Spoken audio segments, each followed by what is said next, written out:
Coming to you live from Sin City, Las Vegas, Nevada.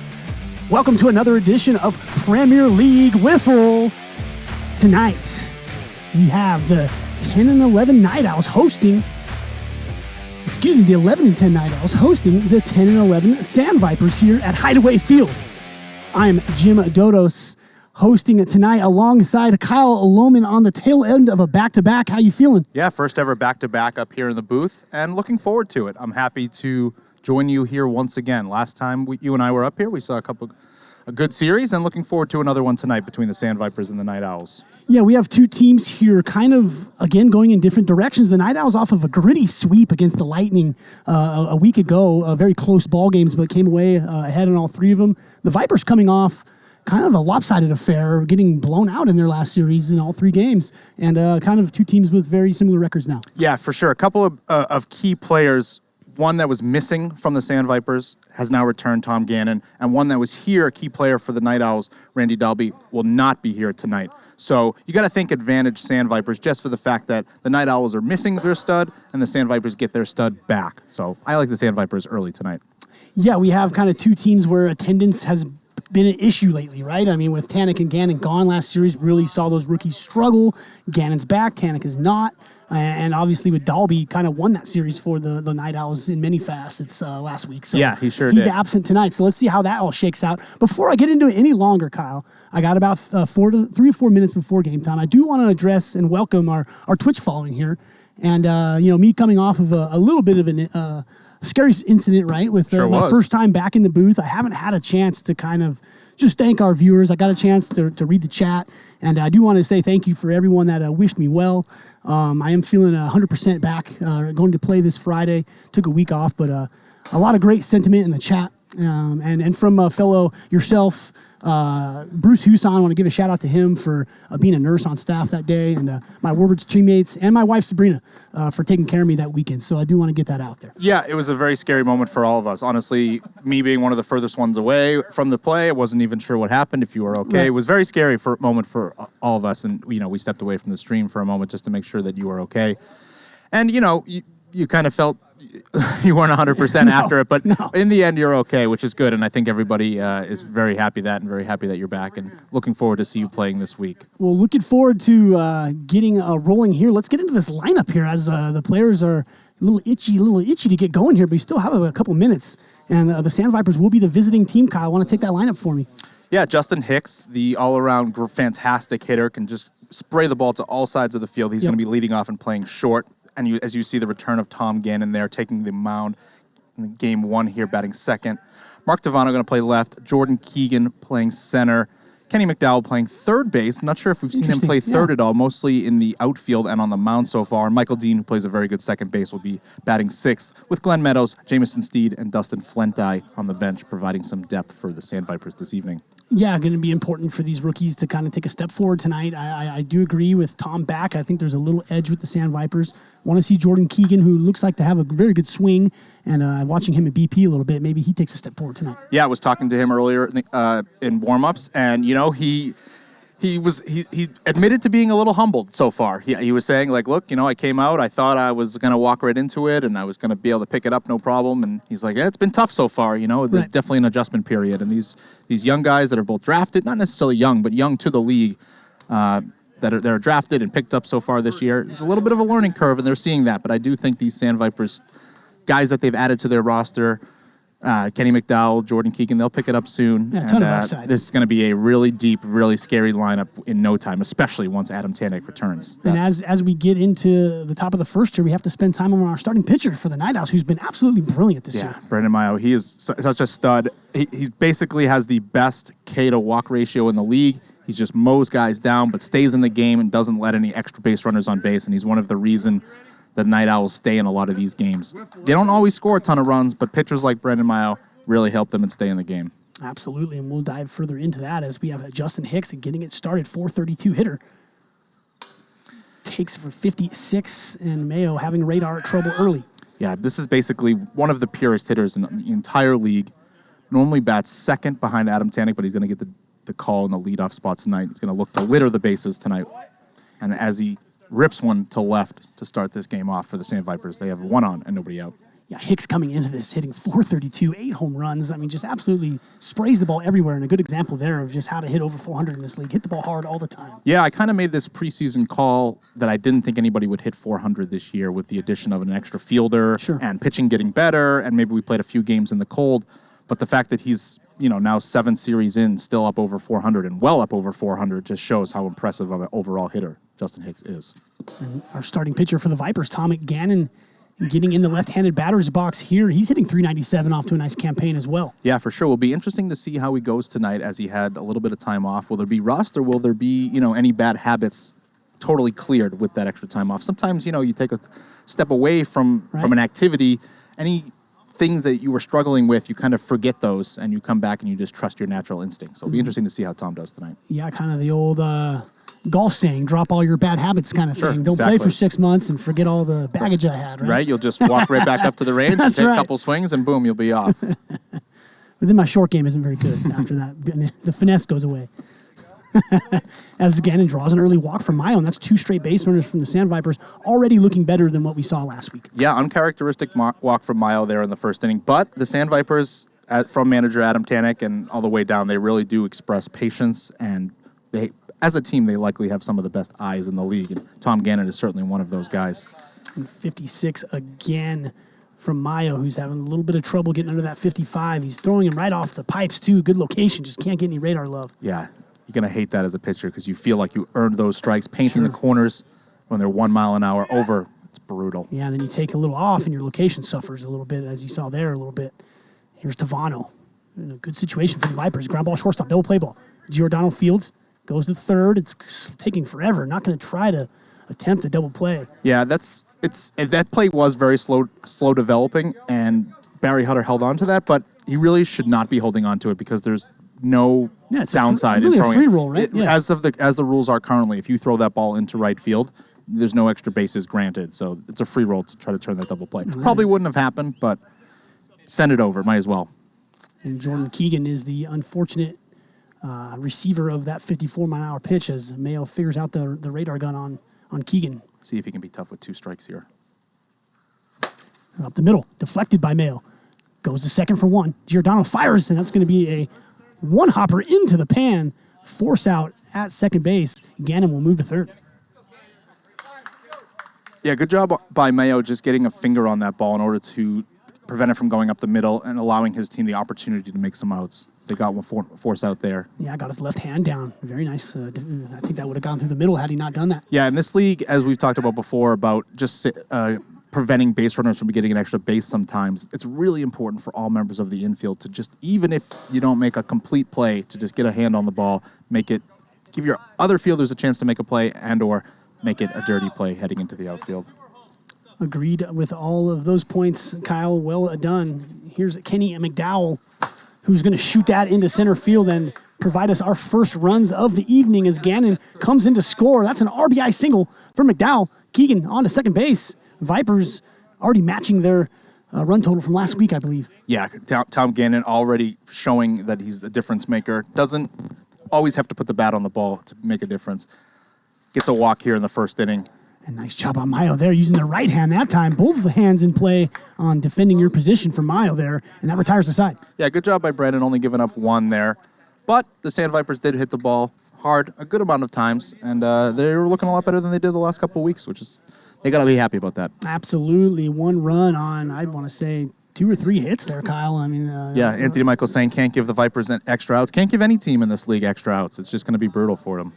Absolutely, and definitely want to welcome everyone in the chat. I want to welcome our TikTok viewers as well. See that URL link on your screen. Get over to Twitch. It's the place to be, just really for our community. I want to highlight our Twitch community. The chat, always a great time in there. Even when we're not playing, I'm sitting on my couch, can have a nights of entertainment with our Twitch community. So if you're on TikTok, get on over to Twitch and get involved in Premier League Wiffle. And we haven't talked about betting too much today, Kyle, which is something that you and me like talking about. Yeah, absolutely. Why don't we take a quick look at that Night Owls lineup before we get too much further into this inning, and then we'll go into that. I think we just had to pick them this game.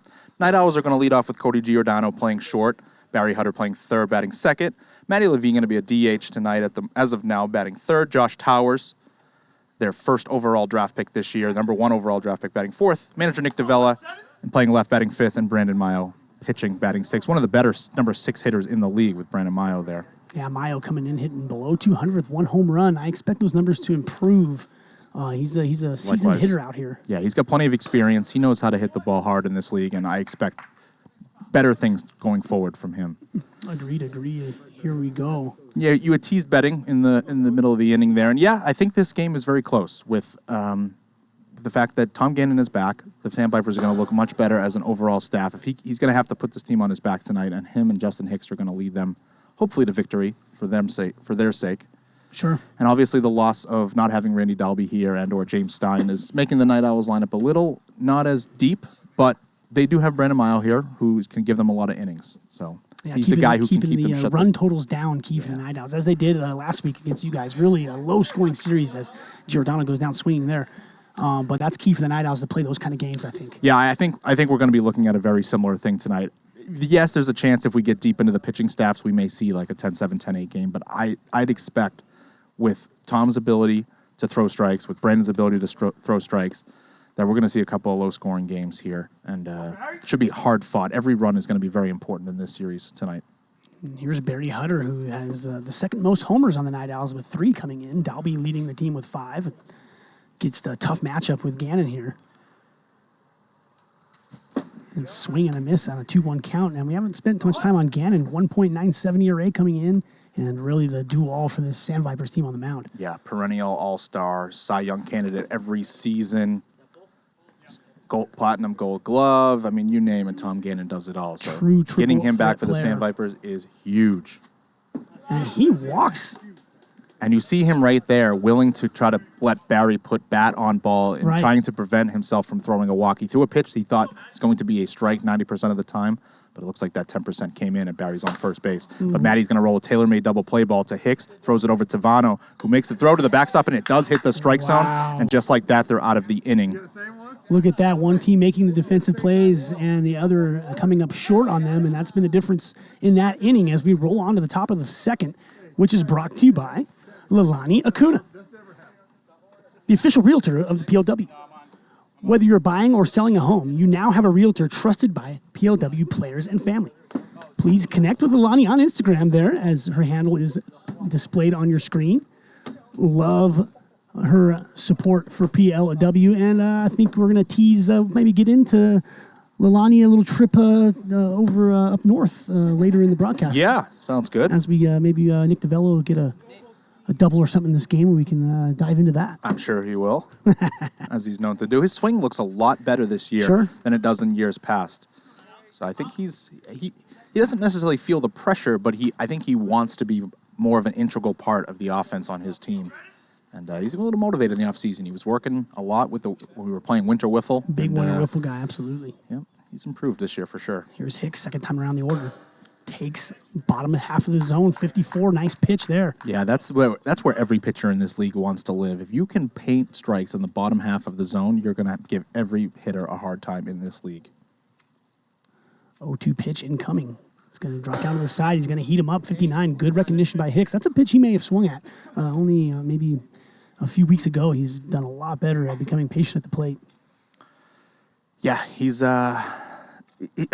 just such a pure overall hitter. I mean, that's coming from a baseball background. You think when you step into a football field that you're just going to be hitting home runs left and right all the time. But then I think under the tutelage of manager Adam Tannick, he's recognized the importance of being patient and working walks in this league. And now he's just trying to get himself into hitting counts. And when the ball is in the zone, he doesn't really miss it, and he can go to all fields. Yeah, absolutely. Kind of reteaching yourself how to be patient at the plate again. Something. As he takes another one, there's a walk. And that's going to be done with Brandon for game one. Yep. And I would assume they probably go to Towers and or Walker here. Jason Walker not in the starting batting lineup. And it's going to be Towers running in from right field. Yeah, it looks like it. Maybe Walker's not quite loose yet. Yeah, I want to touch on that point with Hicks and being patient. Kind of one of those. You retire from baseball, you go to slow pitch softball, where it's maybe aggro-aggressive type of approach at the plate. I mean, you're not really trying to take walks in slow pitch softball. No, you have these 30-mile-an-hour floaters coming in. You're just looking to hit the ball out of the ballpark. Which is kind of what I did after baseball, and I had to come out here and reteach myself how to take at bats again and be patient. Yeah, and work counts. This is I know it's plastic bat and ball, but this is more of like really playing baseball. A little more cerebral. Yeah, absolutely. Yes. You can't just be up here swinging for the moon every time. And the guys that have done that in their early plate appearance have looked foolish. Yep, because they're not quite, they're swinging at these goofy curveballs and tough pitches that they're not really expecting. So, yep, you got to be more like a baseball player. Cerebral is a great word. You have to be a thinking player, both on the mound, in the field, at the plate. I agree. The game moves quickly, and you got to have your head on a swivel. And it's a very detailed game. I mean, a step on the outfield, defending your position. There's the little detailed games that often separate teams out here. And yeah, absolutely. As our chat is demanding Kirby buckets on that pitching change, they're a very experienced group of people we have following this league demanding where is Kirby buckets. Kirby. Can I say Kirby bucket powered by Nomar Garciaparra? Is that a thing? No, I do believe we're going to have we'll have a rival to Kirby at some point. We'll be Nomar We do like they do we can race them around the track. Yeah, we can race them around the track. At the Nationals game, yeah. Sure. Start doing some in-between inning antics like they do in minor league baseball. Yeah. I think that's a great idea. Here's Tom Cannon, second at bat. Runner at first, nobody out, and another full count for the Night Owls here. Sandvipers showing a lot of discipline early here. Tom leading the league in walks, I believe, despite missing an entire series. I want to confirm that, but I'm pretty sure he's leading the entire league in walks. He's really upped his overall eye at the plate this year. Gets some good hit there. Lines it straight to Nick DeVella for the first out. Good piece by Tom. He looks like he is pretty dialed in at the plate. He's not a guy who strikes out a ton, but he is known to want to hit. So if he can alter that mentality slightly and erase a few strikeouts and turn those into walks, he's going to be even more of a dangerous threat at the plate. Tavano steps in, hit the ball hard his first time up. He skies that to center, not deep. DeVella makes the call, takes charge, and records the putout. Good job by Nick. It's definitely, that was not in deep outfield by any means, but it is so much easier for an outfielder to be coming in on that ball than it is an infielder to be going back on it. So nice job by Nick DeVella there, taking the lead and calling his team off. So it looks like Bruce and Leday are tied for the league lead with 18 walks, and Tom is at 17 with myself. I'm going to go ahead. Wow. Tom walked in the first inning, so he's going to be tied for the lead. So after tonight, it looks like Tom Gannon will have the solo lead in walks. That's impressive, missing games as well. Here's Keegan, hard ground ball, second base. Giordano kind of deflects it over and for the putout, and that'll end the inning. Sandvipers get a base runner, and that is all after 1.5, 1-0, moving on to the bottom of the second. Yeah, I think this one is just going to be hard fought tonight. The Night Owls, without their main two guys of Dalby and Stein, have had a tougher job in general of scoring runs. They're going to need some guys deeper in the lineup in order to step up if they really want to put up a crooked number in any of these innings. So they have to remain tough on the defensive side, only limit the Sandvipers to 1 or 2 runs, and then when they squeeze their 1 or 2 across, hopefully that's enough to win. So I expect these to be pretty low-scoring, hard-fought affairs. You're going to see every run very, very crucial tonight, I believe. Yeah, I agree. That's kind of Night Owls ball. You're talking basketball teams playing to our tempo, right? That's how the Night Owls kind of want to do. They want to play these low-scoring games and get involved in these real kind of rock fights, if you say. They think they can beat you 1-0, 2-0, yes. 3-1 occasionally, yep. Yep, and it's important to kind of set a tone early and I think the Sandvipers are doing that and getting base runners and hitting the ball hard. And 50 miles an hour right off the outer pipe on Towers.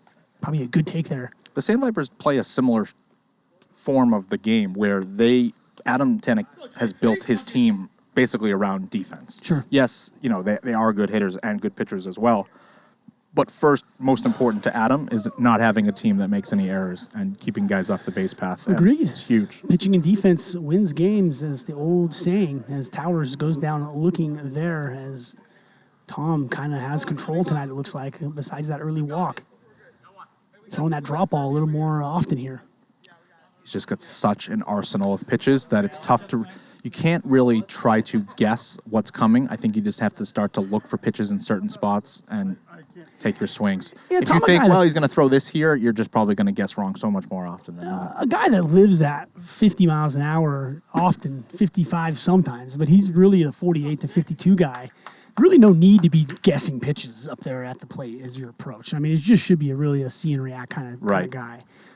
If you're afraid of getting beat by that, then That's something you need to address as a hitter. Yeah, DeVella doing a great job there. Saw a pitch up and in the middle of the strike zone and jumped on it and hit a base hit up the middle. Yeah, DeVella getting his night going and getting the night owls going here. A one-out base hit. Here's Mayo, who's faced Tom a lot. Ooh, gets a good pitch to hit, fouls it back. Good swing there by Mayo. A little out front. Be interesting to see how the Night Owls just approach Tom, knowing that they know he doesn't want to walk out tonight. So you would assume that Tom is going to pepper the zone with strikes. Sure. Maybe even more often than he normally does, knowing that Adam Tanek isn't behind him to pick up innings tonight. Nasty drop ball there, and then misses low and away. Good job by Mayo. 2-2 here. Tom just missing. A little smile on his face. And that's up the middle, right off Tom's left knee. This play's still live. Still a live ball. He flips to second, and it's bobbled by Hicks. I think he had time. It would have been really close. I don't know if he would have got him. I think it would have been just over 5-2, 5-3 maybe, but it was a hell of an effort by Tom, knowing to run that ball down, still in play. Heads up play there by Tom. And it kind of wrong-footed Tavano, who was going towards second base on the up the middle ball. Maybe he couldn't get out there to get it. It was an all Tom. But we have a developing situation here for the Night Owls. First and second, one out. Cody Giordano at the plate, the only Night Owl besides Dalby hitting over 300. Yeah, he's a former Sandviper. It's a little bit of a revenge game for him here tonight. Yeah, kind of the theme of the series was, his revenge. And Vipers might regret trading this guy. He's been a real positive light for the Night Owls. That's going to roll fair. Double play ball, 3-2 in play, and it's executed beautifully by Michael Dean, Hicks, and Tavano to get out of the jam. Yeah, a little unlucky that ball that Giordano rolled over looked like it was going to be a slow-rolling foul ball, but had a little spin on it, ended up coming back into fair territory. And good job by the Sandvipers jumping on that, taking advantage of that. We do talk about that situation, that first and second situation. It's got to be a fly ball, opposite field situation. I mean, just yanking the ball to the container there, you're always going to be at risk of rolling over. And that was another one there where he's trying to yank something. Yeah, you kind of got to just change your swing plane a little bit. Sure. And I've been guilty of it myself a lot early on in this season, and something I'm going to make an adjustment on going forward is that if you end up in those scenarios with 2 runners on and no out or 1 out, you really cannot risk rolling into a double play. It's better to strike out, swinging and missing, trying to pop the ball, drive the ball in the air than it is to roll over one for sure. You got to be thinking, I got to hit this ball in the air to prevent that. Absolutely. And Ref DP, I see you, man. I see you. Looking forward to having you out. Ref, our UK guy coming to San Diego for a trip, so I do see you in there. Appreciate the support on the Warbirds. Logan, how you doing tonight? Got fast action here on the field, trying to stay on it as McDowell rips that into off the Tarantino sign for a leadoff double. Yeah, tall, powerful hitter Kenny McDowell gets a pitch down the middle and ropes it for a 2-hopper up the middle. Does a good job taking a low pitch. Yeah, you're right. Yeah, that ball down Wasn't in the exactly zone. Hanging. Yeah, he's tall too. Tough for him to go down and get that. He is tall, 6'3" probably, yeah. Sure. Here's Michael Dean.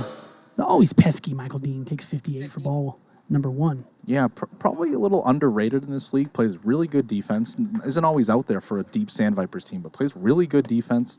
And great guy deep in the lineup. Yeah, and the Night Owl's not scouting Dean much. He's up the middle kind of guy. Goes shortstop there, and that gets by the right hand of Giordano. I don't think he touched that.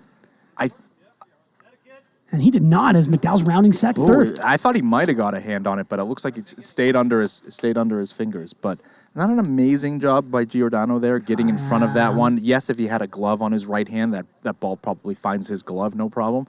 But we don't play with gloves here in PLW, so he's got to move over and do a better job of getting his body in front of that. I was just going to say, lacking in the range department a bit there, moving to his right. And it brings up Hicks, who just squares that one up. A knuckling ball out to left. Levine was fooled by it, but makes a good recovery and makes the catch. Yeah, that one started kind of to his right and then moved back to his left.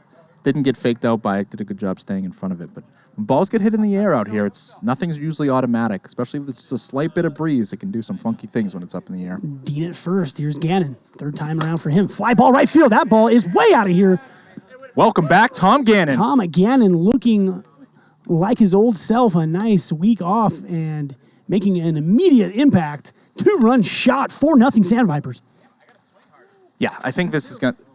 I think this is going to be enough for this game. The Sandvipers are a tough team. They're too tough on defense. 4 runs, that's going to be enough to get this win, if you ask me. I mean, the Night Owls are going to give them, are going to fight. Squared up. Goodbye. 5-0. Mark Tavano says, I'll take the next pitch and just go right over the container myself. Tavano gets himself going, and Jason Walker's going to walk out to the mound as Towers kind of continues to get touched up on the mound a bit. Yeah, interesting spot there for the Night Owls where it looked like Davila, when he pulled himself off the mound, or walked off the mound, was immediately looked over to Walker and wanted to go to him initially, and for whatever reason, Walker either kind of waved him off or maybe suggested, like, maybe this is a better spot to go to Josh, but, Interesting. Maybe Nick was on the right thing there and not wanting to go to Towers. He didn't like the matchup necessarily in that spot, and it's going to cost him. Yeah, now you find yourself down a 5, and you really have kind of Jason Walker, who's an ERA below 4. He's been very serviceable for the Night Owls this year, and Kirby Bucket trying to make an appearance out there. I think he's a little scared of Walker, and I don't really blame him. 5-0 game. He doesn't want to really get involved. It's a little bit of an awkward moment for Kirby when he's got to bring the balls to a team that's just given up some runs and had to change pitchers. Sure. Sometimes the next pitcher just wants to get the ball and get to work. They don't really want to hang out with Kirby. So that's true. That's true. I know. I've seen some. Sometimes he's a little tentative. Yep. Sometimes he's a little tentative, as you saw there. He wasn't quite. Yep. He wasn't. He didn't quite have the chutzpah to get out there as he normally does. Yeah. Yep. No spread on this game. This was just a pick'em. But right now the Sandvipers looking good. Here's Keegan, who's actually put the ball in play a couple times pretty firmly, just can't find a hole. See if he can get him going against Walker. And Walker kind of bounces that one well in front of the pan. 2 balls, 1 strike. Slider, 55, lower outside part. Trench is saying he doesn't want to say that this is necessarily the reason, but Mark Tavano did have some Tarantinos yesterday with Trench, and boom, just turned into a home run hitting machine. So maybe that had something to do with it, maybe not. It did not have something to do with it. I might go have to eat Tarantino's on Thursday then. Get ready get some any kind of power I can use any of that. Here's Keegan. 3-2. And it's away. Good for Keegan there to take a walk. That's something that'll get him going. Absolutely. It's a good job there by the newer hitter to be patient in that at bat, not get anxious with 2 strikes and give in. Good at bat overall there. And here's McDowell, who squared up the ball twice very, very hard, both up the middle. Towers shading a little bit that way. Not all these guys on the Sandvipers team played with Jason Walker. He's a former Sandviper, but a few guys that did, Justin Hicks, Tom Gannon, they know him very well. That's true. So that's squared up. His team is very likely to have a scouting report. Of Giordano into center field. That ball was smoked. Ball was smoked. These guys hit the ball hard. They're very strong, and they usually don't get cheated on these swings. And first and second, 1 out. Here's Dean again, who drove in that second run. A lot of space up the middle. Dean likes to live up the middle. Gets the count in his favor, 2-1. It's a good spot to go in this league. It's difficult to cover the middle. Only the pitcher is pretty much there. Agreed. And he takes again.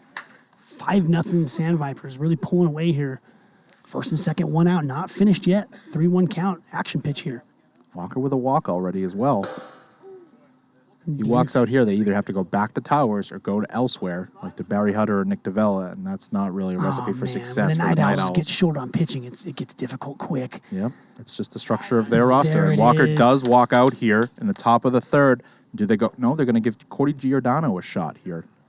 Oh, they need a pitcher to step up. I like this move. At least get him some work, because if any team has a kind of more of a fall off the table kind of style, the Night Owls are that team. When they run out of arms, it gets ugly very quick. Yeah, we talked about this a couple weeks ago when we saw them match up against the Cajuns, and they didn't have their top. They didn't have most of their starters, and we saw the depth of their pitching being quite light. It was a tough series to watch. Yes, that was tough. So yeah, if any team needs to get some more reps from the bottom half of their rotation, it's the Night Owls. Sure. Giordano inherits a tough one here. And we see a Kirby emote now getting blasted away in the chat. Look at that. Yeah, that's got to be new. I haven't noticed that. Yeah, looks like all the fans are fired up about the Kirby emote. I might get in there myself and let's fire some emotes off. Yeah, why not? Like that. Love seeing that. Love seeing everybody interacting. 429 of you early on a Wednesday night. Thank you for joining us here at Premier League Wiffle. Finally getting back in the booth, a little bit of a hiatus for me. It took last Wednesday off, so Kyle, glad to be back in here with you and kind of mix it up and kind of get in the swing of things again. Yeah, I think everybody's glad that you're back. Oh, yeah, well, promised the lady I'd take a week off. I made a few promises, so snuck in a few pinch hits there in that game. But I was down below. I was down below in the control room when you were stepping to the plate. In each one of those, they were possible storybook Right. moments where I think every time you came up, it seemed to be in a huge clutch spot where if you deposited a ball into that Garden of Serenity, the roof might have got blown off Hideaway Field here a few times. We'll try to do that again on Friday, but let's shift our attention here to Justin Hicks, who's hitting the ball very well and has a big spot. Ooh. Yeah, this is a really tough spot for Cody Giordano here. Coming in, not a lot of reps on the mound. I have to face one of the best hitters in the league. Bases loaded, 1 out.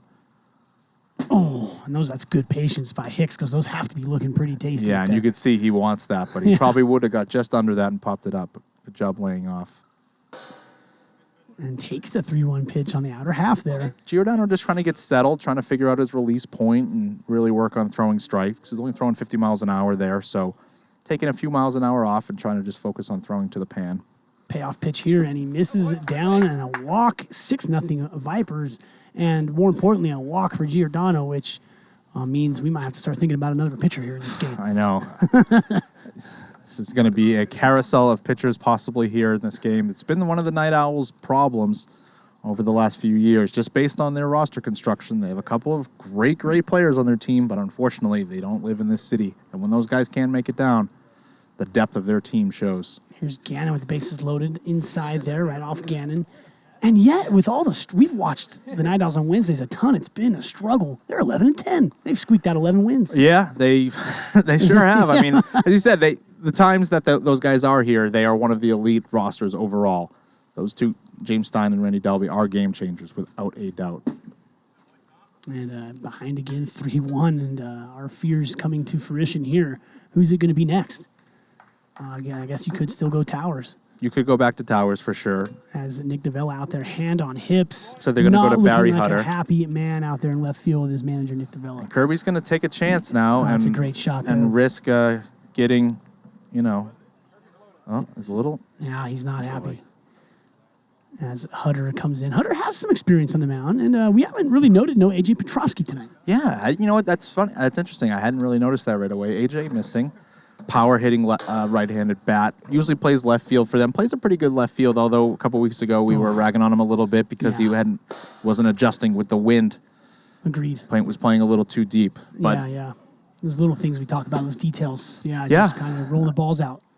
Not focusing on the conditions, and it changes out here from game to game, too. Yeah, and that's not just on him. It's on his manager. It's on his other members of your defense to recognize, look, the ball is not clearly going to fly out to deep left. You have to make the adjustment. We saw that last night series, Kyle, where the game 3, the conditions changed and the ball started flying out of here in that Vader series. And they had 3 solo shots in the first, and just a complete shift in the dynamic. And, this Las Vegas wind can really turn on the head very quickly. Yeah, similar thing happened on Monday during the rain as well. The wind was blowing out hard left in the first game, and it was an 11-8 game. And then it kind of calmed down after that. It was a high-scoring middle game as well, but the late game was only 4-2. And you're right. So as the weather shifts, and it can shift in only an hour or so, it really kind of changed the game within the night. Yeah, something you need to be aware of for sure on defense, and your positioning has to reflect those changes. Absolutely. You have to just keep an eye on that out here. Here's Tavano as Hutter was throwing a lot of strikes and warm-ups, but having trouble finding it in live action here. It's been his kryptonite for his entire PLW career. Probably doesn't get enough reps in order to really get honed in as a pitcher. So when he finally gets called upon, not always totally loose and ready to go, but ground ball, 5-6 hold, knocked down beautifully by Giordano, goes to third and gets the force there. Nice play. Michael Dean comes in to score, but outs at this point, what the Night Owls are after. Yeah, just being able to get one out there is obviously huge. Trying to keep this game as under control as they can at this point. A few more runs, and the Sandvipers would have a chance to end this one early with a mercy. But Barry Hutter forces a pop-up there to Giordano off the bat of Jordan Keegan, and it will be 8-0 Sandvipers now, heading to the bottom of the third. Well done there by Barry, kind of minimizing damage, getting out of there, but 8-0, and we got to start talking about that 10-run rule a little bit here. It's 10 after 3. Going to have to score here or it could be trouble. Yeah, it's, disappointing. It's kind of disappointing anytime we start to talk about the 10-run rule because we root for competitive games every time out. Yeah, we've been on a rough roll with that lately. It's true. Maybe we're a bad influence up here.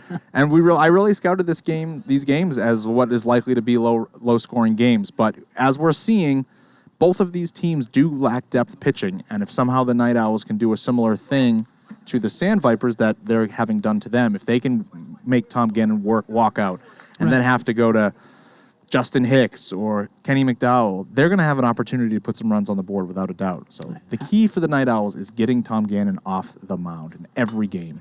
Well, Hutter, one of those guys, I believe, issued the first walk to Gannon, kind of got off on a good start, but so far this game being played at a Sandvipers tempo here as Walker and Mayo just can't walk out of games to have success in this series. Nasty drop ball there from Tom. He's really going to that 0-2 tonight. Great chase pitch. Hutter up the middle, and that's going to get things started for the Night Owls. Nice job by Barry Hutter, taking it right back up the middle. He always looks to go either up the middle or the opposite field in his swing plane. Yeah, Barry, one of those guys, been out here since the beginning and has stayed in the league. I mean, he's done just enough to kind of. He's a decent hitter. He gets things done for the Night Owls. 100% he is, and he's actually looked a lot better defensively since he's moved over from short to third. Agreed. With Cody Giordano joining the Night Owls, taking over the duties at short. And Gannon with, I believe, that finger ball changeup. Yeah, I haven't mentioned that pitch tonight.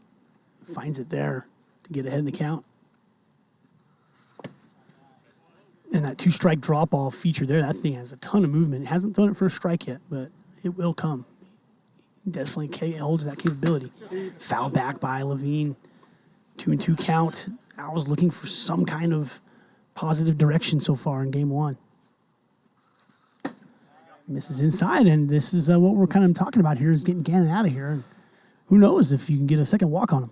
It's literally their only key to victory is getting this guy off the mound. And they've just done it. And now it's going to be interesting decision as to where they go. Probably Hicks or McDowell. McDowell would be my first thought. McDowell coming in, I think an ERA around 4.9-ish, just below 5. Yeah, looked a lot better in his last couple of stints than he did in the first few times out. He's obviously had plenty of pitching experience in his career from the baseball. And I think one of the reasons Tannick went after this guy with one of his free agentships was because he's got, experience as a pitcher. Sure. And after trading Trench away, this is supposed to be the Trench replacement on the mound in Kenny McDowell. So we'll see if he can bear down here and protect this 8-run lead, or if he struggles, the Night Owls are back in this one. Yeah, first and second, nobody out. Middle of the order.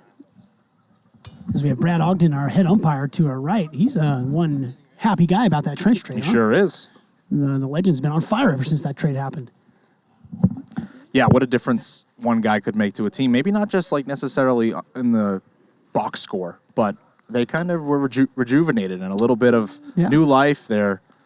Kind of plugged a little holes shirt up their defense a little bit. That they really needed, I think. Yeah, they needed some pitching depth behind, or even just they kind of needed an ace a little bit.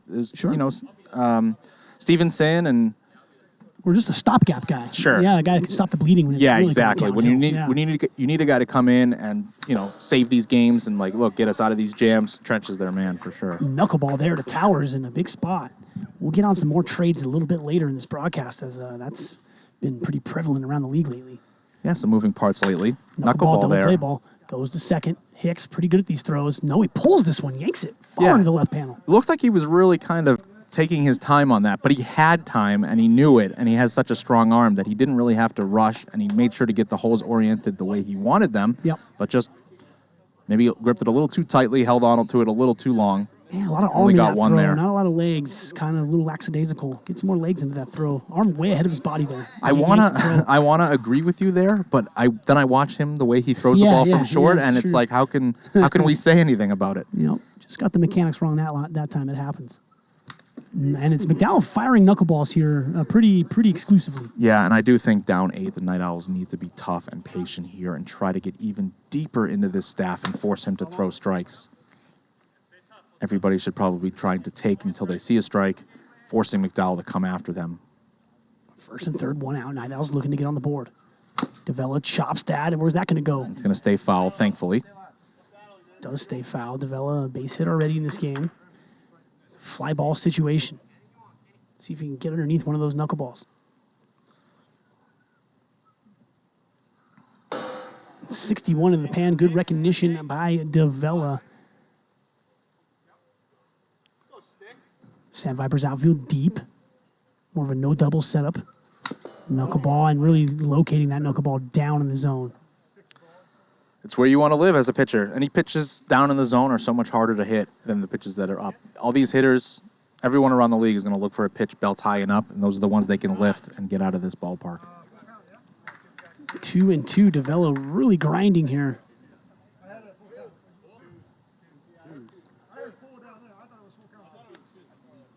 Little discrepancy here whether or not it's 2-2 or 3-2. I got 2-2 all the way. A lot of foul balls in this. Yeah, I think Nick was down 0-2 for a while, thinking he was at 1-2. Well, it's going to be full count either way, as that knuckleball got taken by the wind a little bit as the breeze just picked up, as you can see by the palm trees in center really getting blown around here. And that's ripped 5-6 hole.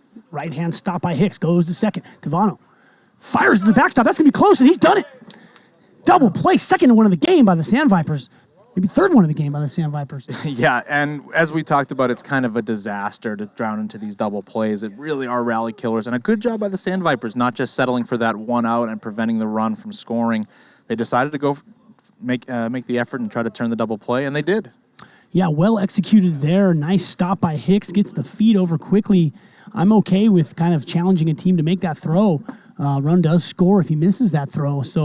But not the case that time as Tavano fires a strike right dead center. Yeah, I think with an 8-run lead, they're obviously more comfortable just trying to go after that out than they are if it was a 1 or 2 run game. If it was a 1-run game and they know, the next guy up is maybe more likely to get out than they are on that throw, maybe they don't try it. But with an 8-run lead, they say, oh, why not? Let's see if we can turn it here. No doubt. All Sandvipers here in game 1.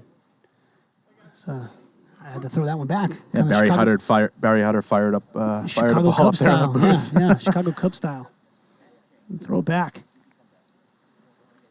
What are your thoughts on that? If you were a Cubbies fan, well, I guess if you were a Cubs fan, maybe you would do it. Don't get me into Chicago sports. Imagine if you attended a game at Wrigley Field as a neutral party, and the opponent to the Cubs hit a ball into the left field bleachers, and you caught it. Are you throwing it back? No. No chance I am throwing it back either. Yes, but Chicago sports fans are a different breed, as are Boston sports fans. That's true. Further comments on that, we'll save that for another conversation. You're so bitter. Being from the West Coast. Super fans over there in Chicago. No offense. Love you, Dave Seifert. The Bears. Dave Seifert, member of the Lightning now. Yes. Traded yesterday. Yes. From your squad? Yes. From my squad? We did make some deals, and for the rivalry we have going, we make some deals. We do. We were talking about rivalries a couple weeks ago, saying that maybe the Lightning and the Warbirds are each other's rival in this league. Whoa, as Matty Levine almost falls, but he does manage to make that catch. And as we see, maybe the wind coming into play a little bit there with that fly ball, as we mentioned last night. Yeah, it's really picked up in the last 5 minutes here, as it will do. It's blowing straight out, Kyle. Those Tier 2 winds, as Trench always say, coming into effect early on right now. Maybe we'll see some more balls in the air start to drift out of this ballpark. Yeah, a very strange day in Vegas. A little overcast, a little bit of possible humidity. I thought yesterday that was the case as well, as kind of some high-pressure systems moving in. Yeah, following that Monday rain, it was lingering a little bit. Didn't quite happen to add any rain the last 2 days, but not exactly your normal Vegas warmth, lack of clouds like it normally is. Today was definitely slightly overcast. And, a little cooler than it could have been if the sun was totally out. Just happy I didn't decide to wash my car before that rain. My car got spotted up pretty good. So sandy out here. When it rains, it spots your car up more than any place I've ever been. That's interesting. Yeah, I hadn't really thought about that. But. With the wind and the sand and the desert out here. Yes, the wind is where the dirt blows around like crazy, for sure. Well, here is Mayo to lead things off. Owl's going to try to get on the board again. Had something going last inning. Has a good job by Towers. 1, 2, 3. Evan Shields asking, who's better right now, Hicks or Ibarra? Ooh. I honestly think it's got to be Ibarra, the way he's swinging the bat. Man. So am I. Kid's got such a pure swing. I talked about it multiple times last night. We saw him hit balls out of the ballpark, left and right, all over, down left field, straight away, down the right field line. I mean, they're very similar. One advantage for Ibarra is that I think he's almost 15 years younger than Hicks. Yes. I think Hicks is like 39. And Ibarra's like 25. Crazy plays in the infield, too. He's made Ethan? Yeah, he's made a couple where he's like leapt up, caught... Scooped him. There was a crazy play where Alonso Valencia fielded a ground ball at third and then like flipped it over to Ethan, who had to jump up, catch it, and throw it all in one motion. He made an incredible play. Against the Warbirds, he underhand him from mid-center field. I mean, just and it hit I remember this one as well. Yeah, he's made some impressive plays. Really close, but I think I got to give edge to Ibarra as of right now. Would that just take the bar? Who has played for the most teams? A little bit of poll/PLW trivia right here. Dave Seifert, GK Rabbit, Bruce Uson, or Levi Lawrence? I thought that hit the bar. Well, the answer, I'm going to give you guys a little hint, is not Bruce Uson. He's only played for 2 teams, the Bombers and the Lightning. It's a great poll. It is one of the other 3 answers. Knuckleball from McDowell there. Here's Hutter having himself a nice day. Yeah, I'd say Anthony Michael needs to be on this list. Agree. Anthony Michael's played on a ton of teams. Yeah, Anthony Michael's actually played on... He might win this poll. He's tied with Dave Seifert, that's for sure.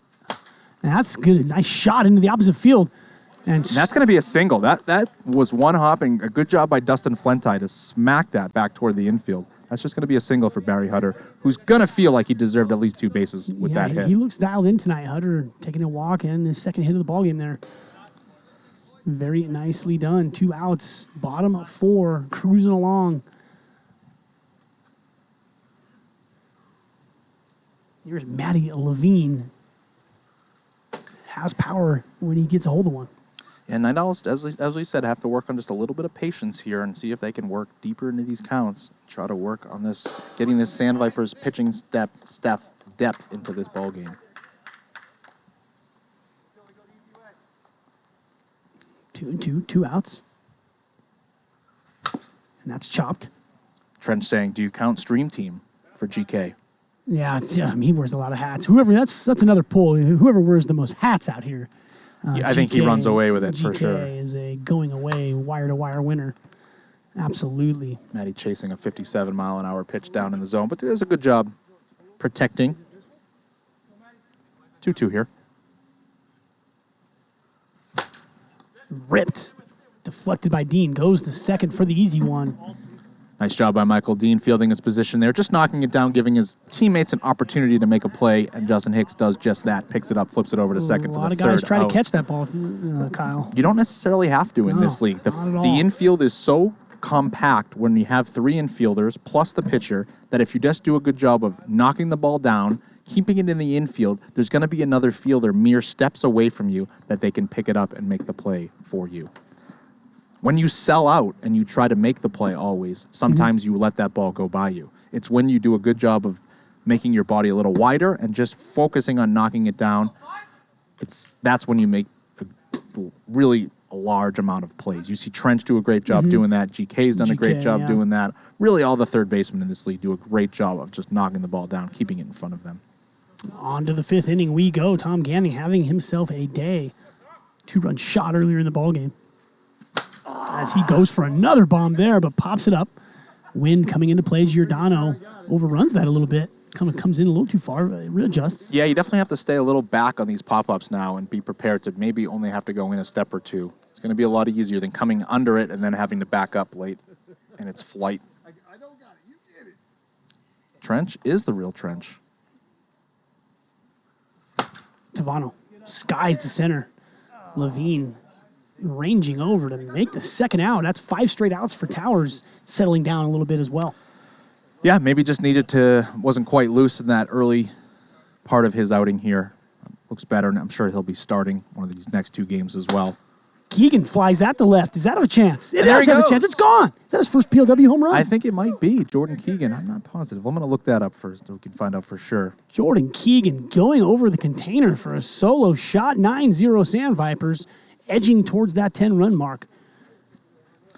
Nice job going opposite field. Yeah, I thought he got jammed there, and it kind of sailed out of here. And they giving him the silent treatment, yeah, and that must be his first PLW home run because of that. No selfies there for the Sandvipers. The veteran Sandvipers knowing how to treat.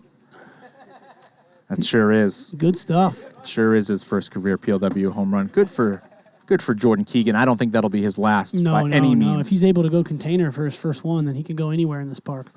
And that's going to be followed up by another blast by Kenny McDowell to get to that 10 mark. That ball was crushed. That hit the top of that palm tree, which is 113 to center. That palm tree is probably 12 feet back plus 20 feet high. I mean, that's 145 footer easily.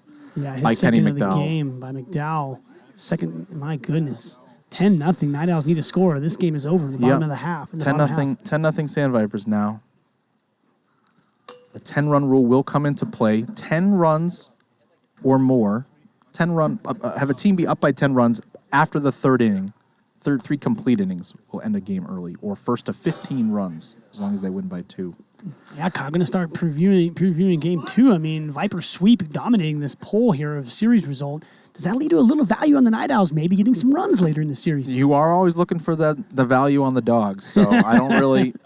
There probably will be some value there. Don't forget that between Towers and Mile, they still have plenty of innings to throw, and Walker as well. Walker walked out of this one. Yep. So this one got a little away from the Night Owls with the fact that they had to use some of their non-standard pitching members. So I would expect the next game to be a lot more competitive than this one so far. Going to give a quick shout out to our stream team. To my right, Kyle Lohman, always joining me in the booth. Great color guy. Love his insight. Have Brad Ogden today, our head umpire, behind us here to our right. Matt Petricus, our first base umpire. We have Gio Battistoni up the third base line. It looks like Buck Burner on the sky cam doing his thing. And I believe it was... Is it Sean Merciel below us? Sean Merciel down below with JT Church from the left. JT Church. I did see him walk in. That's right. Them two down and below. So I just want to give a shout out to the stream team. Best in the business. What a Twitch production we put on. And glad to be a part of it. Yeah, 100%. Big night out of that Gio Battistoni over there down on third base line. I think he was feeling himself. He wanted to kind of hang out, maybe sign a few autographs down here on the field tonight. Big night from the Vaders last night. Gio Battistoni, that deep Vaders lineup. Tied for first with the ones. The ones got him edged out just barely with the tiebreaker. Vaders look good. Two tough teams right there. Yeah, I have the pleasure of umpiring on Tuesdays, and the Vaders, that's their night. So often in that dugout next to me while I umpire. And, they have a very young and talented bunch there. Yeah, and they win the emotional battle a little bit too. They're a very loud bunch when it comes to. They're very deep, and they have guys. They have a hype squad. And that's kind of what I was talking about. I think everybody was there last night when we were reading off their lineup and listing their substitutes. It was all 12 guys. I think were here last night. So when the ball leaves the yard, you got 12 guys screaming for them, and it's a lot louder than when maybe a staff with only 1 or 2 bench guys. I was kind of giving Scotty Burley a hard time. When was the last time he pitched? It's been 3 weeks, but he's like his job is to be the hype guy. They have a fully stocked bullpen. They could probably be like a real team and just put the bullpen down up the right field line, and then just call him in. As Towers gets his day going, good for him. That's a taco ball into the right field. Yeah, tough bounce over there for Michael Dean. Didn't really have a chance. Looked like he was moving over and kind of diving right in front of this ball, and it took a goofy hop right over his head into right field. Yeah, that did. On a surface like this, to see a hop like that, that's very strange. Night Owls are going to look to extend this game, and they need to score a run in this inning in order to do so. So, see if they can work some counts here against McDowell. Yeah, lead-off base hit. Not the first time the Owls have had a lead-off hitter in this game, and haven't been able to convert. As a high fly, not deep, right to, is it Flente? Flentai, I believe. Flentai. Justin Flentai. It's one I haven't mastered yet. Flentai. I like that name. Yeah, good player, drafted this year in the second round, I believe, by the Sandvipers. Hasn't really got a ton of look, but they have a good team, so hard to necessarily break in to such a deep roster. But has looked good when he's got it opportunities. And that's hit into the gap. Gannon, welcome back. Nice play by him. It's almost routine at this point. Yeah, and Tom Gannon doing everything already. Had a good start on the mound, hit a home run over the right field wall, now making a diving catch in left. Tom Gannon is back, and the Sandvipers missed him greatly. Yeah, you can see why. Triple threat players are just so dynamic. Yeah, there's not a ton of what we call three-way players in this league, and Tom Gannon is absolutely one of them. Yeah, beautiful play. Made it look routine, too. That really kind of calms your pitcher down, and this game is over, Kyle, via a run rule. 10-0. Sandvipers strike first. Yeah, really didn't expect that to be the case tonight with the fact that Brandon Miles started this game and figured maybe without Adam Tanek at the top of this lineup, the Sandvipers would have trouble trying to put runs on the board. But they did a great job of remaining patient against Brandon, despite the fact that he walks fewer than nearly everybody in the league. They walked him out of this game, got Jason Walker, got to Josh Towers, and they did what they were supposed to do, got to the deeper part of the Night Owls bullpen and punished them for it. Well, hopefully we'll have a competitive game to come. Final here in game 1. Sandvipers 10, Owls 0 after 5. We'll catch you back here in 5.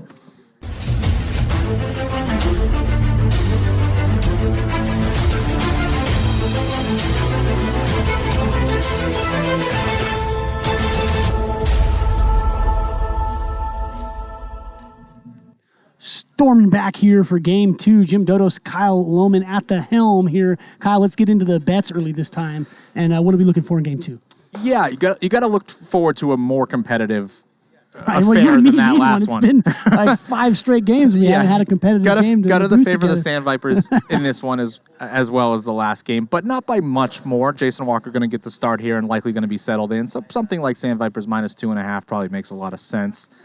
I'd expect them to be favored, but we'll see if the Night Owls can do a better job of settling in on the mound, having Walker do his thing. And Tom Gannon has some innings, but has used 4, I believe, in that first game. So, you're probably not going to feature him a ton in this game.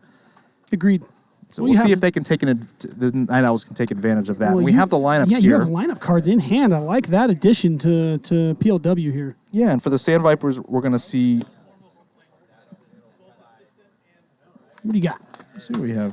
This is a very... All right, for the Night Owls, we got Cody Giordano, Barry Hutter, Matty Levine, Josh Towers, Nick Davella, and Brandon Mile. They can't start Brandon Mile. Can't be right. Game 2, Kyle. Here you go. Oh, game 2. Still ironing out the lineup why did I cards. get handed this? Yeah. I don't understand why game 1 exists. Looks like pretty much the same lineup. Cody, Barry, Nick. Nick's going to move up to the 3-hole. Cody, Barry, Nick, Matty, Josh Towers, Brandon Mile, and Walker's on the hill. Got it. Yeah.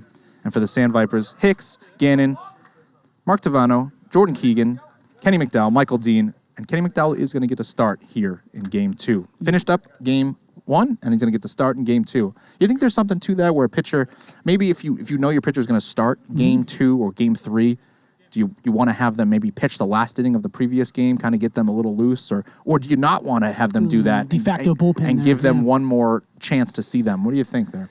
Yeah, that's been talked about a lot as Hicks drives that in the gap to get it started for the Vipers. Lead off a double. And back to your question, yeah, I mean, it depends on, a lineup like the Vaders are the ones. I may not give them a look. Depends on the lineup, maybe. Yeah, it's tough to see. Like, what is worth more? Is it worth more letting your pitcher get a few more pitches in there and getting loose, or is it worth more not giving your opponent maybe 3, 4, 5 more plate appearances against you? It's tough to helps when McDowell kind of goes. We look pretty solid there the last 2 innings. Why not roll him back over, right? Sure. So I mean, performance matters as well. As Walker misses inside to Tom, and a tough start here for the Night Owls. Walker getting the start against McDowell. Yeah, you got to like Gannon in this matchup against Walker, too. He knows what he features. He knows he features that late, slow breaking ball, and it's lefty versus righty here. Got to think Tom's going to sit on that.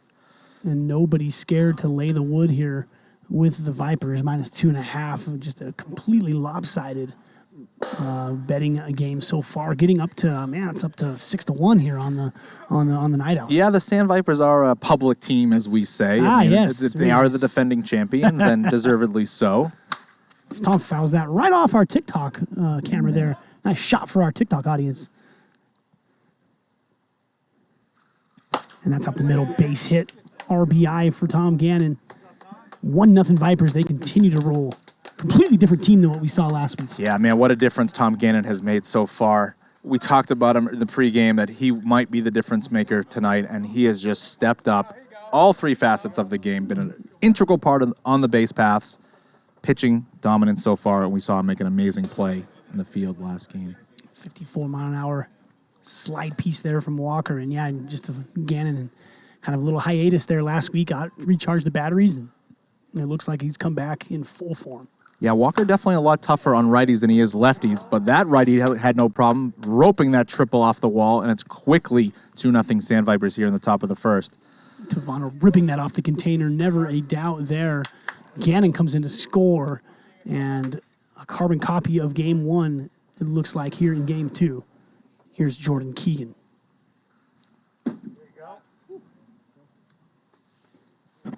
Trench jam as possible.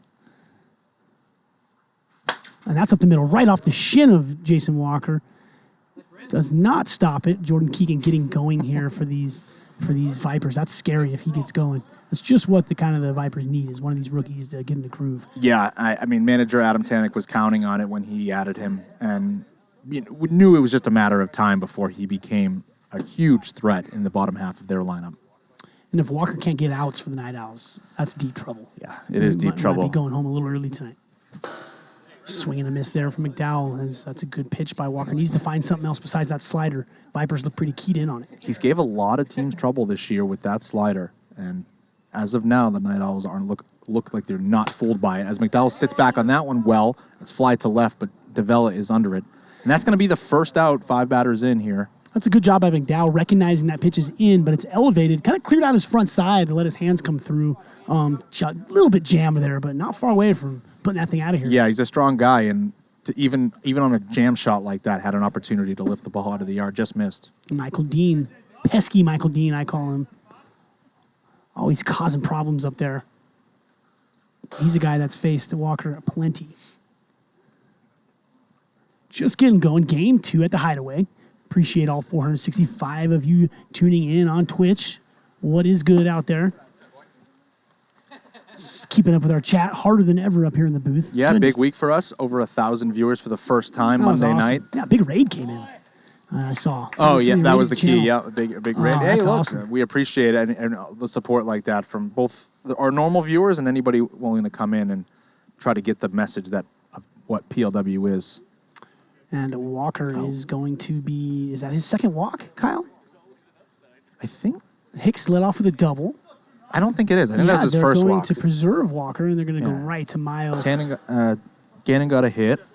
Then Tavano got a triple, and then a fly out, and then a walk. So that's just his first walk. So they are going to, my manager, Chad Phillips, talks about there's a little bit of strategy sometimes when you have one walk, because there's maybe opportunities later in the game for looking for an intentional walk situation, where you could bring a guy who has one walk in to then intentionally walk some guy and then have the other pitcher go right back on the mound. So maybe a little strategy where having one walk is a little bit of an advantage when you pull somebody out of the game, not necessarily letting them walk out.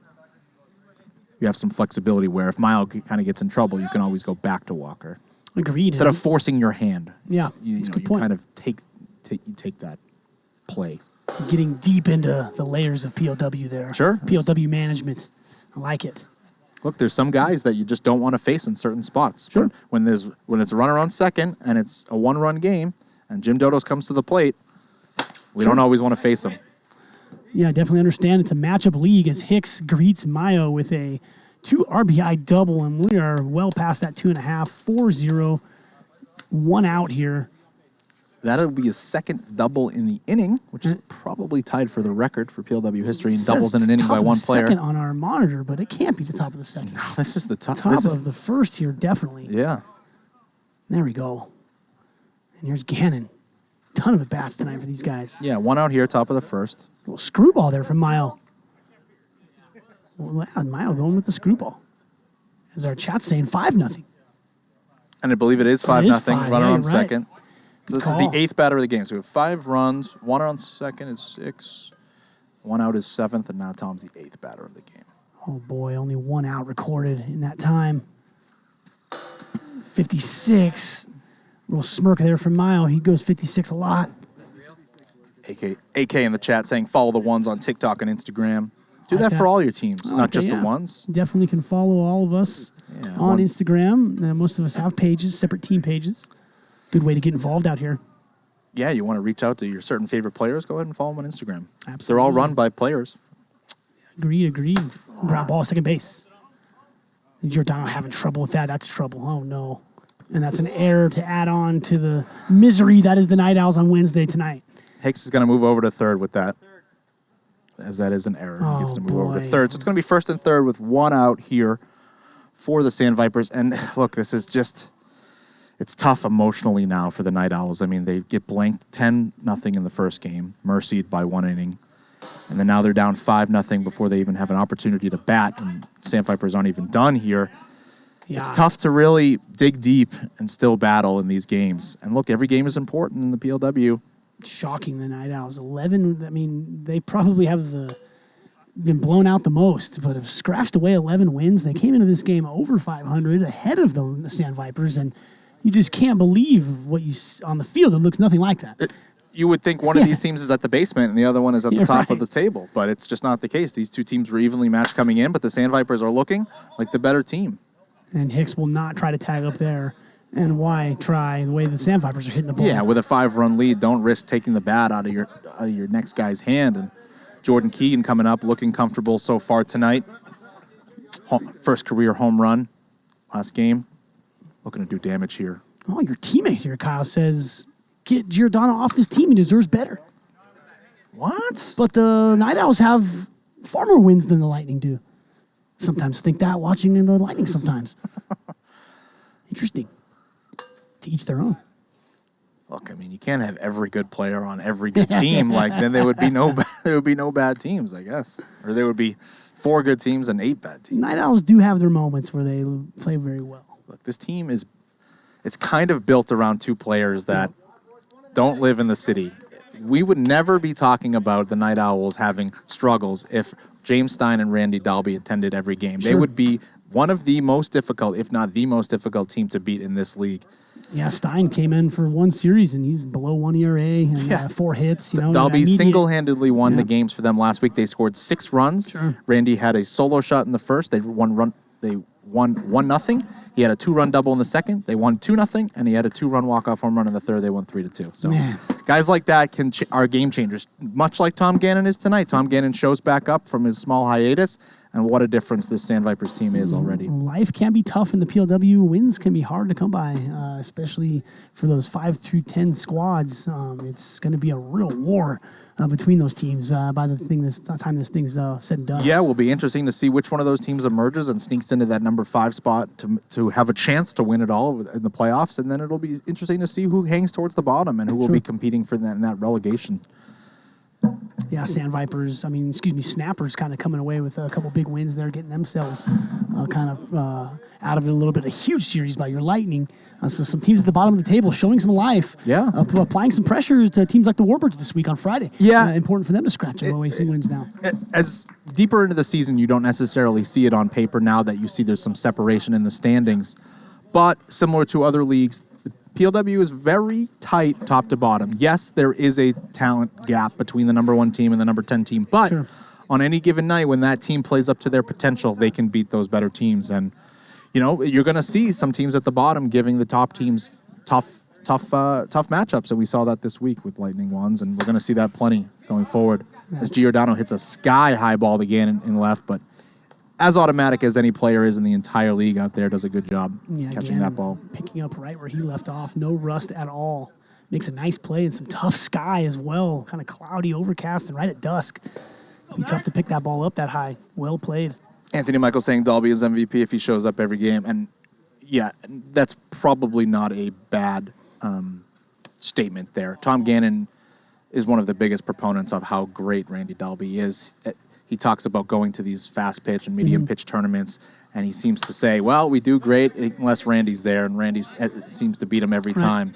So as great as Tom Gannon is, somehow Randy seems to beat him in all these events. So what a difference maker he is. His last time against you guys too. Randy came up with some new stuff. Yeah, I think he was working on his 55 and under game. Yeah, and he was working on a little bit of that Tom Gannon finger ball. Sure. And yeah, if he develops even more of an arsenal at 55, I like seeing some of these fast pitch guys adapt to our game, and try to get better and spend some of his own free time on it. That's good stuff. Sandvipers won the last game 10-0, and now they are up 5-0 here in game number 2. Yeah, Night Owls looking to get on the board. 2 quick outs, though, against McDowell. McDowell firing a lot of knuckleballs. Comes in hot there. Yeah, we talked about it last game. The key for the Night Owls is going to be to try to get into the depth of this Sandvipers bullpen. It's their key to victory. It's really the only chance they have. And it takes a 53. Davila trying to do just that there. Trying to take a walk there. McDowell digging his heels in. And that's ripped by Davila. Gannon having chase. Tries with his left hand. That looked like that hit the ground. And, yeah, as hard as Gannon threw that in, he's thought he should have had that. Yeah, he somehow almost stabbed this ball out of out of the air, but just can't collapse his fingers around it to make the play. But a heck of an effort by Tom Gannon out there in left field as Matty Levine rips a single through the 5-6 hole. And the Night Owls got a little action here with 2 outs, bringing up Josh Towers. A little 2-out thunder here from the Night Owls. Love to see it. Love me a good, nice rally.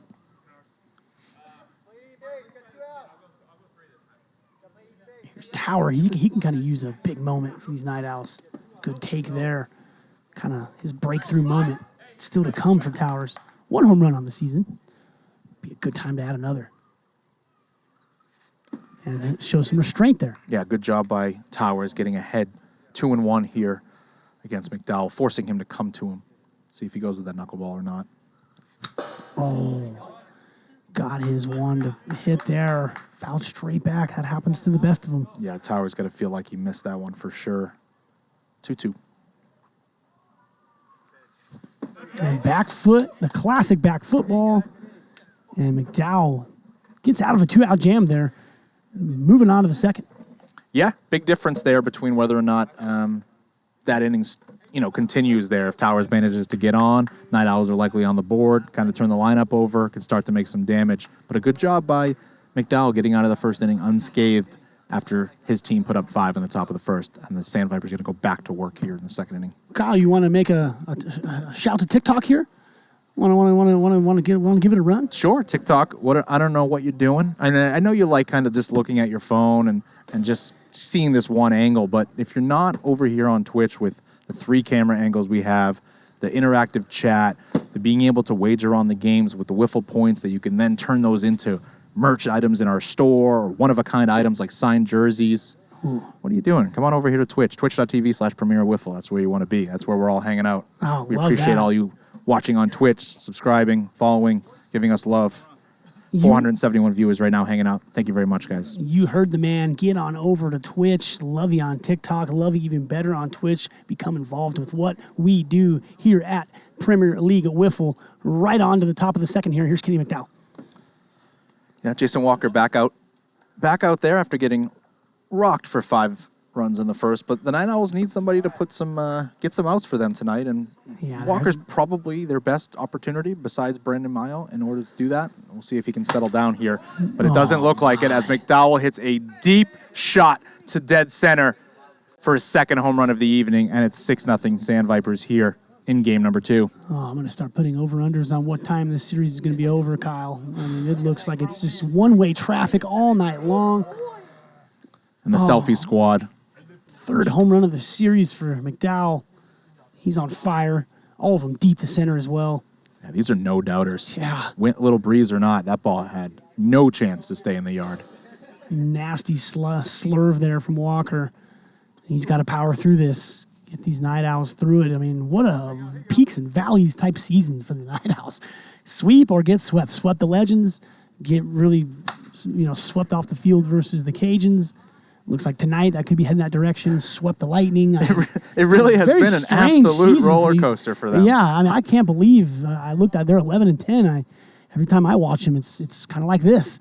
And then I wonder what their home and away record is. Goodness. Oh. Justin Hicks with a laser beam over the container in left field. Another home run from the Sandvipers, and it's 7-0 now, top 2. Someone's mad at me in the chat here for not giving Lilani Acuna her due. What? But my notes say game one, top of the second inning to give Leilani her due, which I did do that, Kyle. We sure did. I did do it. I We checked love that Leilani. box, man. I checked that box. Yeah. Love Leilani. And more to come on that tonight. As, we still have to, diving in on... I think from now on, when people ask, how do I join this league? And we're like, oh, we're in Las Vegas. You got to live here. Oh, we don't live here. Boom. We should just talk to Leilani. That's right. You want to live in the city? You want to play in PLW? You got to buy a house? Not an easy thing to do right now in Las Vegas, Kyle, as I just missed out on my 7th straight offer on a home. Not happy. Well, look, I know you're a fan of a value and looking for good deals, so you strike me as kind of a lowball offer. No. As Gannon rolls one over to Mayo there for the second out here in the inning. It's good stuff. We'll get into actually Leilani and Davella are going to ask for some help from the chat a little bit here. Yeah. Yeah, the little trip. We're going to tease that. Maybe between innings we'll get that picture loaded up on. Savano going with the backward hat. We got a couple backward hat out there. What do you think, backward hat or forward hat? You know me, I'm a big snapback backwards hat guy. I always have been. Yeah. Kind of a trademark for me. Warfield told me he'd like to see me go forward, and I'm not the only person in the Warbirds that wears it backwards. Goodbye, Mark Tavano. That's their 3rd home run of this inning.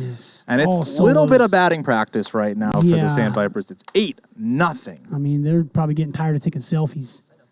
Yeah, it's a good thing they have digital cameras. If this was an old days and they had to use a disposable or actual film, this would be a problem for this team. But thank God they're using digital nowadays. I mean, the Vipers aren't even celebrating the home runs anymore, and they're just kind of no big deal. Must be nice, guys. Oh, boy. I finally hit a couple the other night, and you heard me down the street. Yeah, I gave you a little bit of good words before that game, Kyle. That's true, you did. I tried to pump you up a little bit. You did. Nice response. Stay middle. Yep, stay closed, and the home runs will come. Love it. Really glad to see you guys. Look at the spin on this ball. That looked like dead foul, but it somehow spins to Giordano. Keegan didn't quite get out of the way, but wasn't hit anyway. But Giordano fires the backstop for what is the 3rd out here in the top of the 2nd. And the Night Owls are in a big hole already this game. It's 8-0 early on, bottom of the 2nd. They got to fight back. Who are the villains of PLW? We have a poll. Let's see. The Sandvipers, the Vaders, the Ones, the Bombers, or the Legends? The Legends? What are they even doing on that list? Legends are solid. There's only should be one vote for the Legends, and that's White Boy Rick. Anybody besides White Boy Rick should not be voting for the Legends. They are not the villains of the PLW. Right now, it looks like close between the Ones and the Sandvipers, and I think that's maybe deservedly so. But, why are they the villains? Are they the villains because they're the last 2 champions? They're the teams that everybody wants to beat. They're on top. Come take us. Kind of.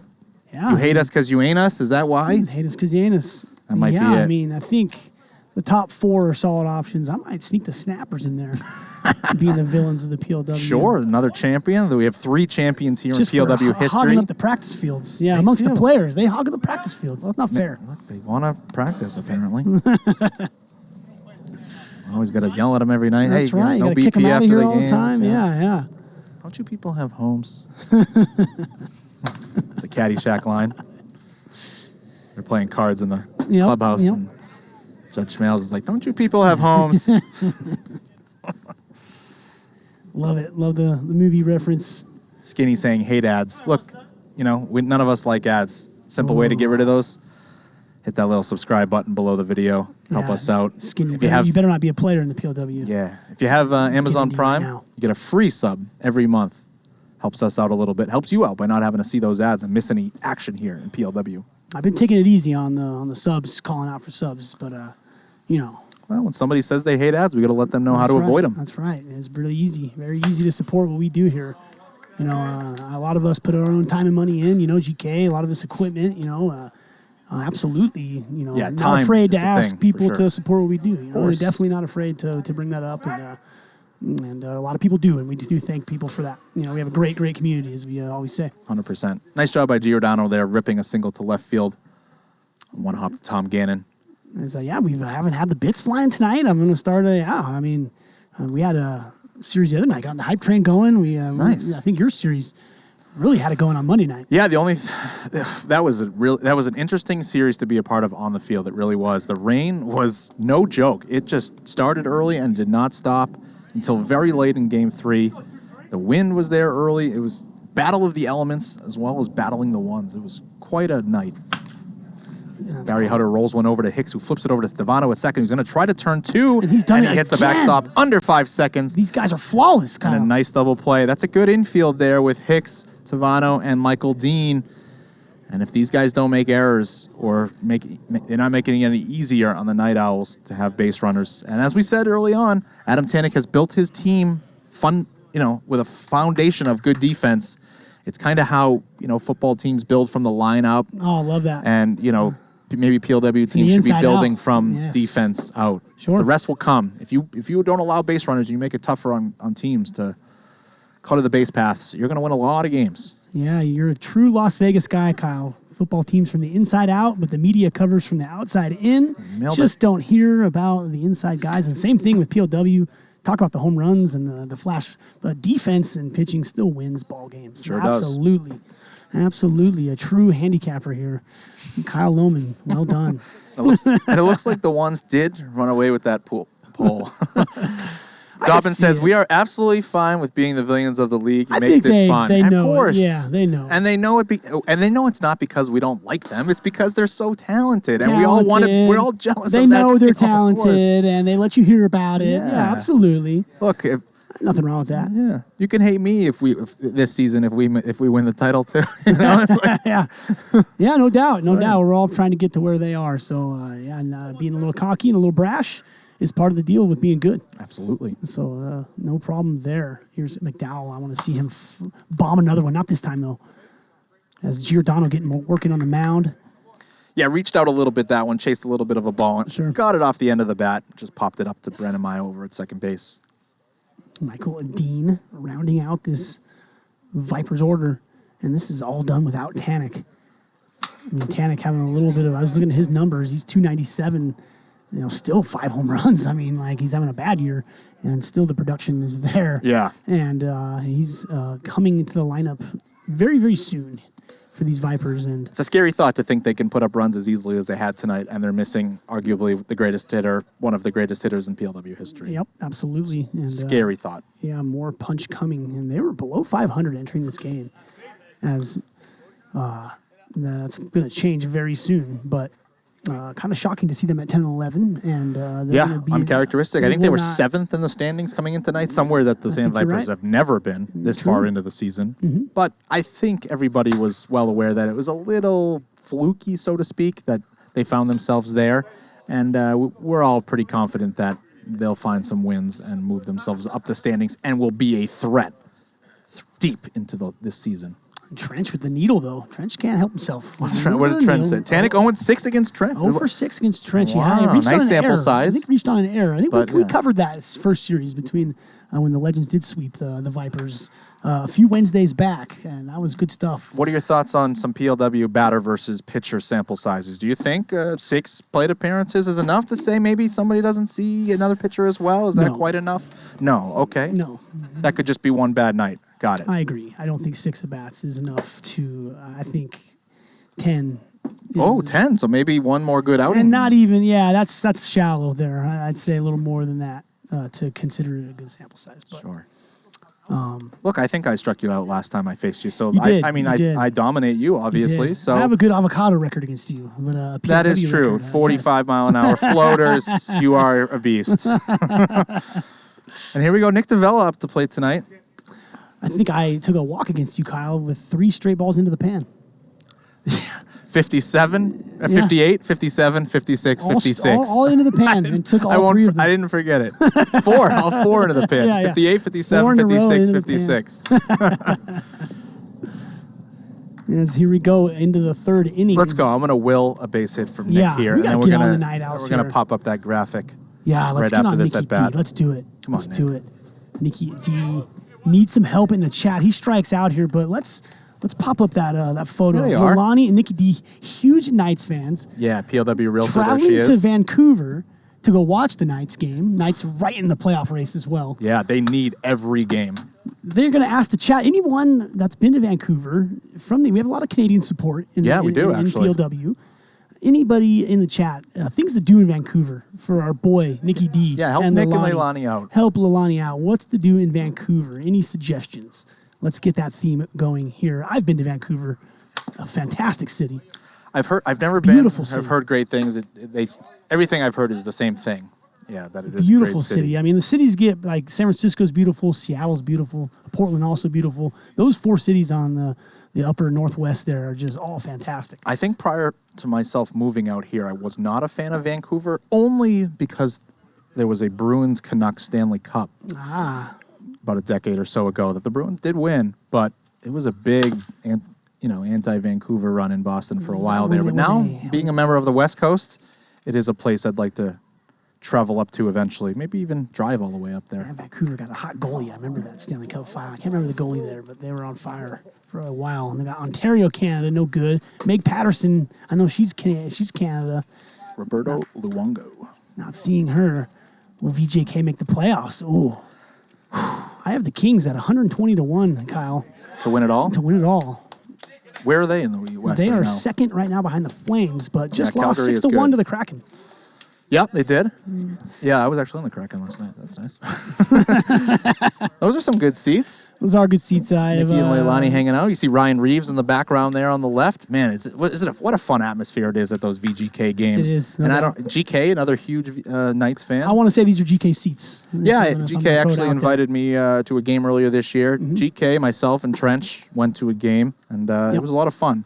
Trench didn't really realize how loud it was in there, so didn't bring his Did you play the odds evens games with the goals? No, what's that? Oh, me and Davella, and I went to a game with Davella and GK, and they took me for a pretty good stake there. Fell into some little game they played with odds and evens numbers. That sounds like you didn't have the best of it. $25 a goal, and that's high stakes. Got smoked pretty good. Man. But GK does hook it up with the seats. I want to thank you for that. Yeah, Knights are playing right now.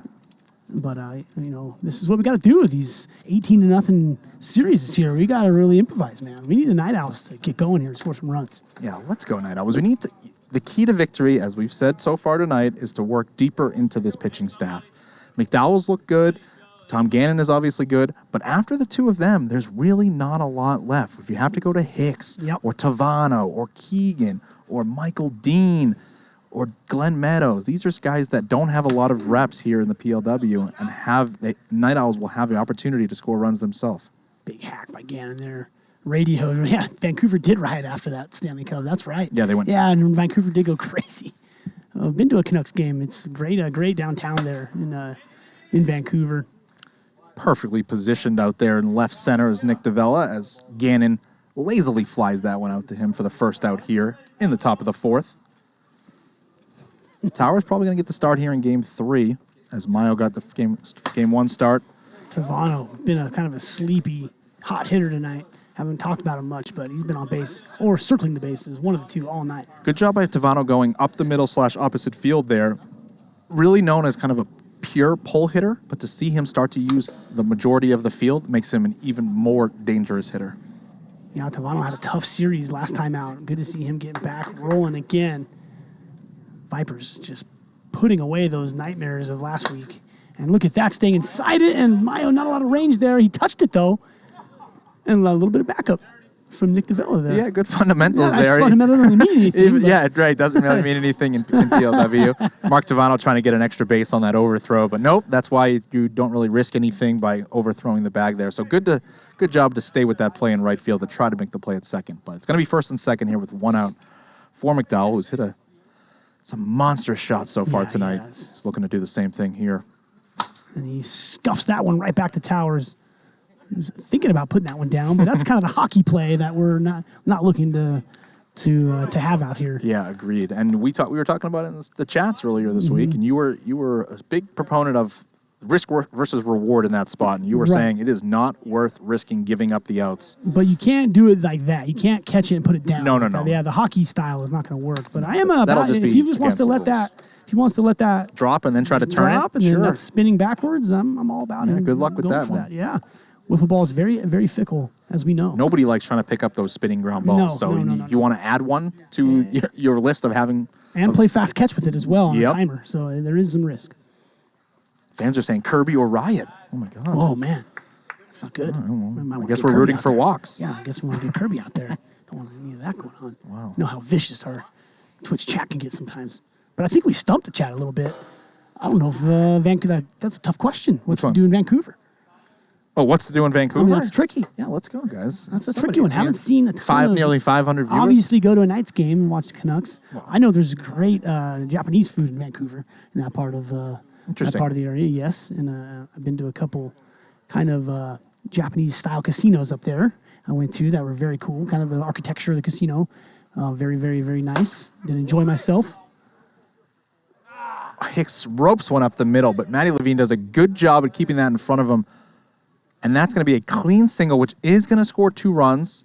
It's going to keep Dean at second base, but it is 10-0 Sandvipers here. Threshold. And the Night Owls are going to need to score a run here in the bottom of the 4th in order to keep this game rolling. Oh, boy, and the Night Owls just have not scored all night long, Kyle. Pavel Bure, good call. Anthony Michael, great hockey player in my youth. Very, very fast. Yep. The Sedin sisters. Yeah, it's the Sedins were a little bit more into my college years, yes. Pavel Bure, the legend. I want to say NHL Hall of Famer there. Yeah. And Luongo was that goalie that got Luongo hot. was the hot goalie. There you go. Now we're rolling up here. Yeah. I like it. We are in another unfortunate spot for the Night Owls. It's 10-0 heading to the bottom of the 4th as a repeat of last game. I want to say the last 2 times we've been in the booth, the combined scores of the games are like 40-3 or something crazy. It's been incredible. The Cajuns and the Night Owls both times. Yeah, I know. The Night Owls. And then they go and sweep you guys coming off. They scored a whopping 6 runs and got 3 wins against my squad. Yeah, so, well, look, it's a Jekyll and Hyde team. We've mentioned it many a times, and people are probably getting sick of hearing it, but the difference makers on this squad are Dalby and Stein, and when they're not here, they're just not quite the same team, and it shows tonight. Absolutely. Still, Stalker's got something for us. Go what to Stanley Park, the aquarium. These are good suggestions. Aquarium is always fun. It's very nice. See a nice time that you can go spend with your significant other. I like that. That's right. I'm a big fan of that. Stealth, wholesome events, aquariums, museums. Oh, Trevor Linden, the Canucks center. Good call. Yes. Took faceoffs for the Canucks. Stud. Louis Eriksson. Yeah, I love that. I can play this game pretty much all night, naming former athletes. Here's Brandon Mile, though. We're going to keep it on the action. See if we can will the Night Owls to get one across here. We want more POW. Stealth Stalker saying, only bet precious points when these two are in the booth. Got it. Maybe you should just lay the chalk with the favorites. I know. I can't lay these prices. Who's in the booth tomorrow? Well, Jim Dodos will be. I am going to be on a back-to-back day. I got back-to-back tomorrow. Yeah, I believe you'll be joined by Chad Phillips. Chad demanded Dodos company this week. And that's going to be a one-hop double off the wall. And the Night Owl's got a leadoff runner with nobody out. Let's see if Giordano can squeeze one across here and keep this ball game going. And it will be me and Chad in the booth tomorrow. And actually, I love working with Chad in the booth because he's a real good rules guy. Very knowledgeable. Very knowledgeable on wiffle ball. Some of the stuff that I kind of look over sometimes. Chad's right there, and he'll let me do most of the talking, and Chad will fill in beautifully. So me and Chad have worked together a long time up here, and we do always have a good time up here together. Danny Heatley asking how the first 2 games went. And it's going to be a run. We're going to play another inning. Yeah, it was 10-0 Sandvipers via a mercy in game 1. And no, this is not a repeat.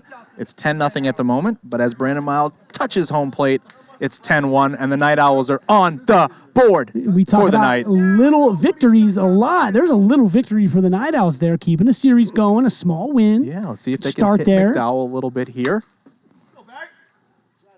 Going to at least get to the 5th inning, which is the same as they did in the first. Now the next win is to get a complete game in. That's the next small victory the Night Owls can go for. Rolling grounder. Oh, you know how the Vipers are doing double plays today. Time. Oh, that one a little slice to it to the left panel. Yeah, I thought that was going to be yet another tailor-made double play for the Sandvipers. Tavano missed the center of the backstop by a little bit. You got to hit the middle of that backstop and or the strike zone after stepping on second base in under 5 seconds in order to turn that double play. Here's Nikki D. As AJ Scott, I don't know. Me and Trench. Oh, that's ripped. But a beautiful stop by Keegan. And another chance here. And he rips that one. That one missing low that time. As the Sandvipers a little bit of coming back to earth on these double plays here. Yeah, he's throwing a little bit of a slider home, which is not hard. exactly your stereotypical technique you would try to use. Great defensive stops there by the Viper infield. Yeah.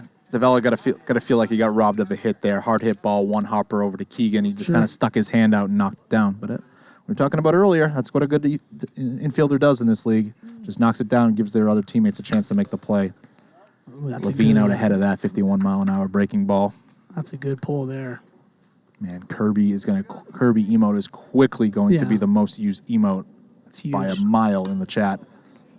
Yeah, that's a huge emote. When did that thing come about? First time I've seen that. Nice to have that around. Big C-Run saying, I would have bet all my points that Devano hit those 2 double plays. And Levine, line drive home run. Whoa, and maybe objective accomplished here. Yeah, a little spark here for the Night Owls. Yeah, 10-3 now. McDowell feeling a little roughed up. Yeah. See if they can force him out of this game and see what else the Sandvipers have. Some signs of life from the Night Owls. Great to see it. Yeah, they really got to try to force possibly the Sandvipers to consider putting Gannon in at some point this game. Consider anything. They're just rolling along out here. Just not really having to make too many decisions. Very, very kind of... There was a poll. How long will this series last? Yeah, I saw that. 2 hours and 30 minutes, 2 hours or 3 hours. And 2 hours and 30 minutes won it. Well, we're at an hour and 30 right now. Yeah, I should see Mayo a little more. I definitely expect to see Tom Gannon in Game 3. Could be a little tough for the Night Owls. And here's Mr. Towers. Inside, rips that right by Tavano. And that's a clean double. And maybe let's get some spread drama going here. Little bit. Yeah. Plus 2.5. Love to see a nice backdoor cover. Yeah, still plenty of outs to go in this one now. I mean, backdoor covers are one of my favorite ways to win. Especially that meaningless touchdown with like 30 seconds left. Myself, I'm a fan of covering the entire game. Yeah, wire to wire cover, yes. True.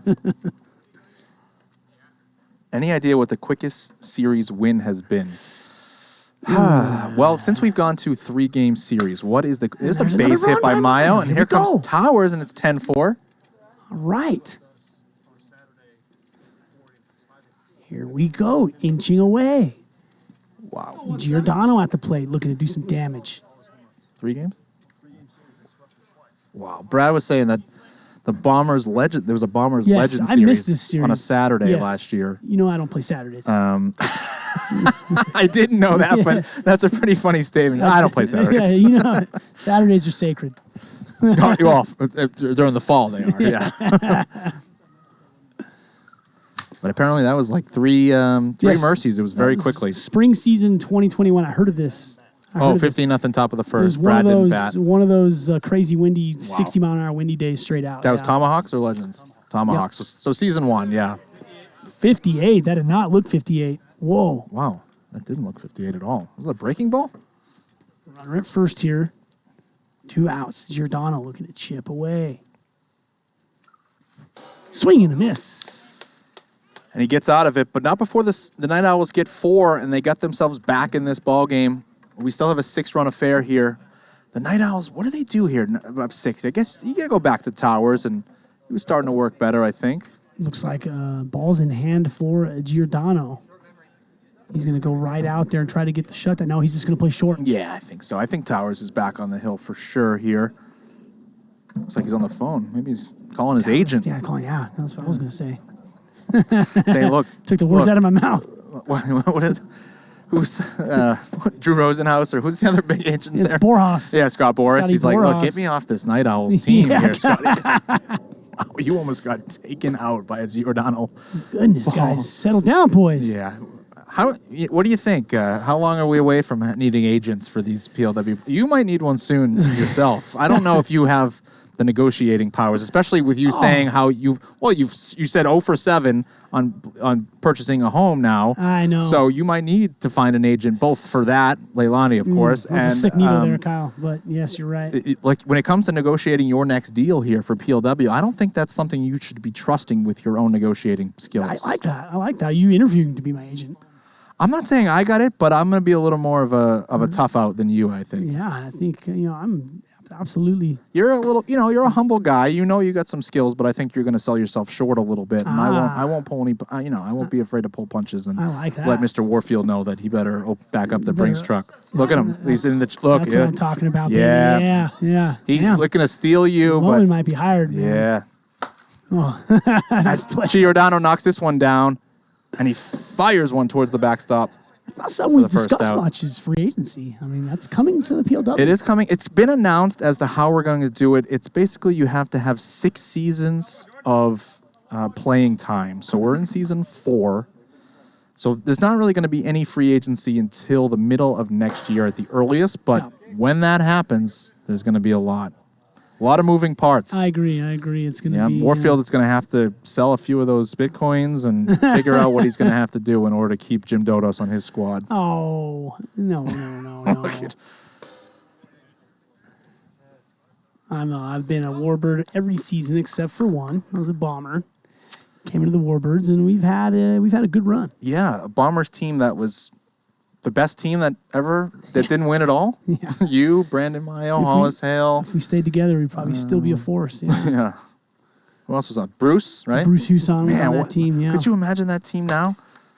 And Walker catches that line drive off the bat of Jordan Keegan. Kind of caught him a little bit.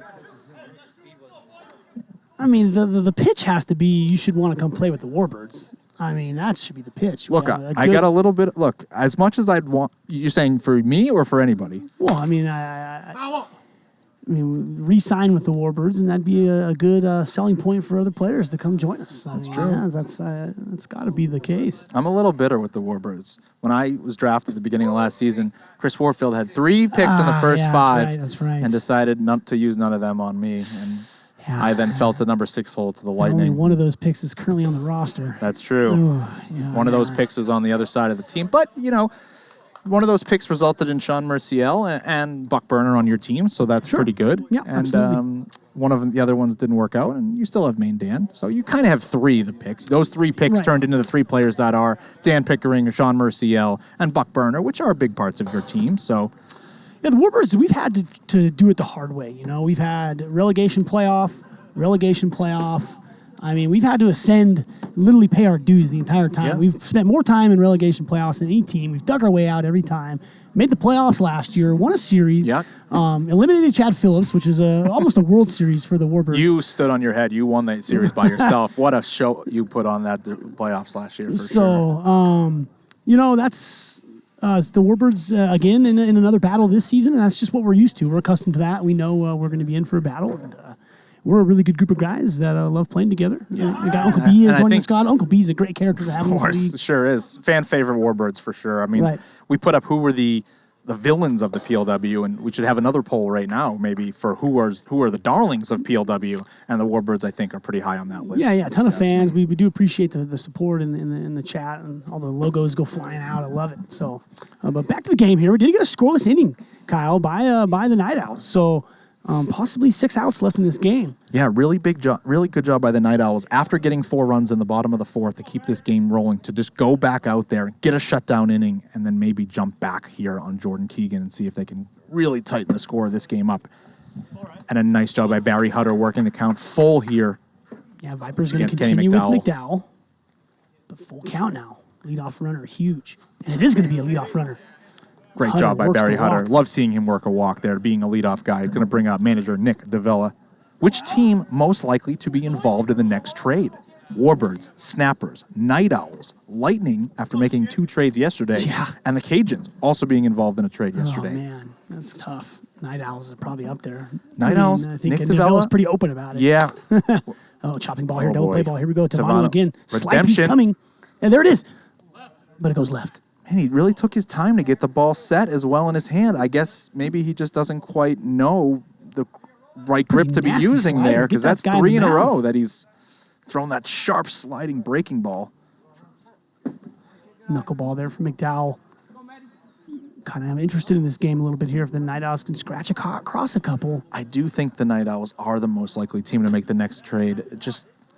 A couple of weeks ago, after that Cajun series, Nick DeVella had it out with his squad. He was saying, something's got to change. You guys got to get your head out of your behinds, And he was ready to He was ready to have a fire sale. That was the first time I've seen a manager chew out his team here. He really did. There was a group of 6 of them over there. While. Yeah, and they were there for 10 minutes, and he was really letting them have it. They were talking it out. You know, Barry Hutter was voicing his opinions. Yeah, you know, these he's are a grown veteran men member out here. I mean, it's the first time I've seen that.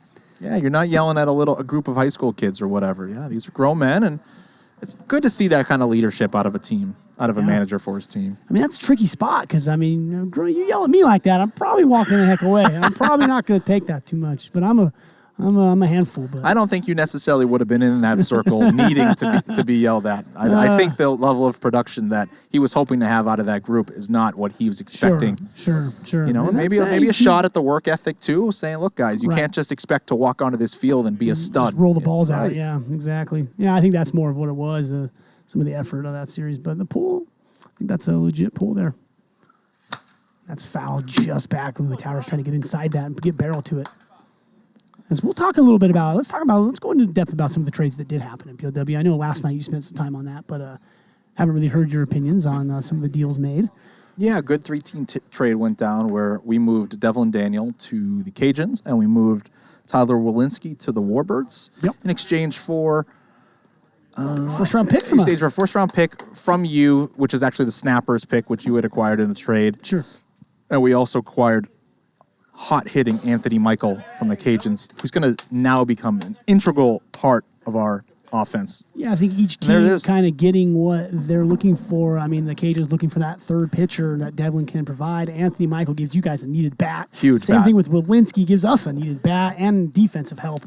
So yeah, when we were in here in the booth a couple weeks ago, you talked about how Anthony was one of the unluckier guys where he was made a lot of hard outs, and I'm well aware of that too, so very high on Anthony. And picking up Kyle Baker, who was actually drafted in the first round this year by the Night Owls. Didn't really work out on the Night Owls specifically, but is a left-handed bat, which Chad Phillips likes. This is a good bat to have. Good to have a guy batting from the left side in this ballpark. Sure. And and now we're a little loaded up for the future as well. We have 3 draft picks in the first round next year. As of right now, that would be picks 1, 3, and 9. Wow. And we have a... So 2 picks in the top 3 is huge at the moment, and we have a free agentship as well. So not only bolstering our roster for this year, but possibly adding some depth in next year's draft. Sure, excited to see how that all plays out. Here's Michael Dean getting things started in the 6th. This game will go, it's 11-4. Did we miss something? It was 10-4 is what I thought it was. Yeah. Unless I just missed a solo home run talking about trades here. I don't think we did. Is it really 11-4? I know we were kind of off topic for an inning or so there, but I think it is still 10-4. Well, yeah, we had the shutdown inning, and then they didn't get any, and now we're top 6. All right, here we go, 10-4. Back to earth here. Here we go. Michael Dean. I know we got off topic, guys, but you don't have to change the score on us to make sure we're. Yeah, that's keeping us. Maybe they're just trying to keep us focused here. We're on it. Good eye by Michael Dean, a leadoff walk here against Walker. Ooh, the coolest uniform in the league, he calls the Lightning. That's a hot take. Wow. It's a hot take. I don't even believe that, and I'm on the team. Yeah, it's a hot take. Coolest uniform in the league? Who are you going with? And as we see it at Kirby, bucket, appearance, the fans wanted him. That's the coolest thing in the league. Fire those Kirby bucket emotes in the chat. Show him some love. Oh, as he goes after Barry Hutter. A little bit of... See, Kirby's fired up himself. Now, I think he was mad that Barry brought out his own balls to the mound, and he's like, "Look, pal, I have a job here, and you're not letting me do my thing." Does Kirby bucket detach from the car? He detaches. Correct? You're saying does Kirby's body remove from its legs? No, it doesn't detach. I just want to start promoting the bucket powered by the car. Kirby bucket is powered by Nomar Garciaparra. Is that not cool? Is that cool? Look, we're gonna have a different Nomar Garciaparra, and they'll race. And if you saw, if you see Nomar's stature and compare Kirby bucket's stature, who do you think's gonna win in a race? Nomar. Yeah, Nomar. Yes, so we'll find a Nomar Garciaparra. But when it comes to trading paint, I like Kirby buckets. Right. Yes. Right. So there's some angles there. Hashtag Kirby Cam. I like it. Anthony Michael's fired up in chat. He's looking to make his Lightning appearance next Monday. Pumped. He is pumped. Against the Bombers. And you tell me today he's got the Cajun series in a couple of weeks circled on his calendar. David Harley saying you're crossing the line, saying does Kirby's buckets body detach? Come on. Yeah, you just want to see if it's powered by. Just trying to get a sponsor in there. Like Kirby buckets powered by his motor. Look, Kirby has interested parties in sponsoring him. And we had to turn one down today saying, look, he's not a shill. That's true. Kirby Bucket has a job, and, he does what he does. And another walk there by the Night Owls pitching staff, and that's going to be first and second here with nobody out. Nobody out. Here we go. Tough Tom Gannon. Stealth Stalker saying, are those balls, or you're just happy to see us, Kirby? I like it. GK.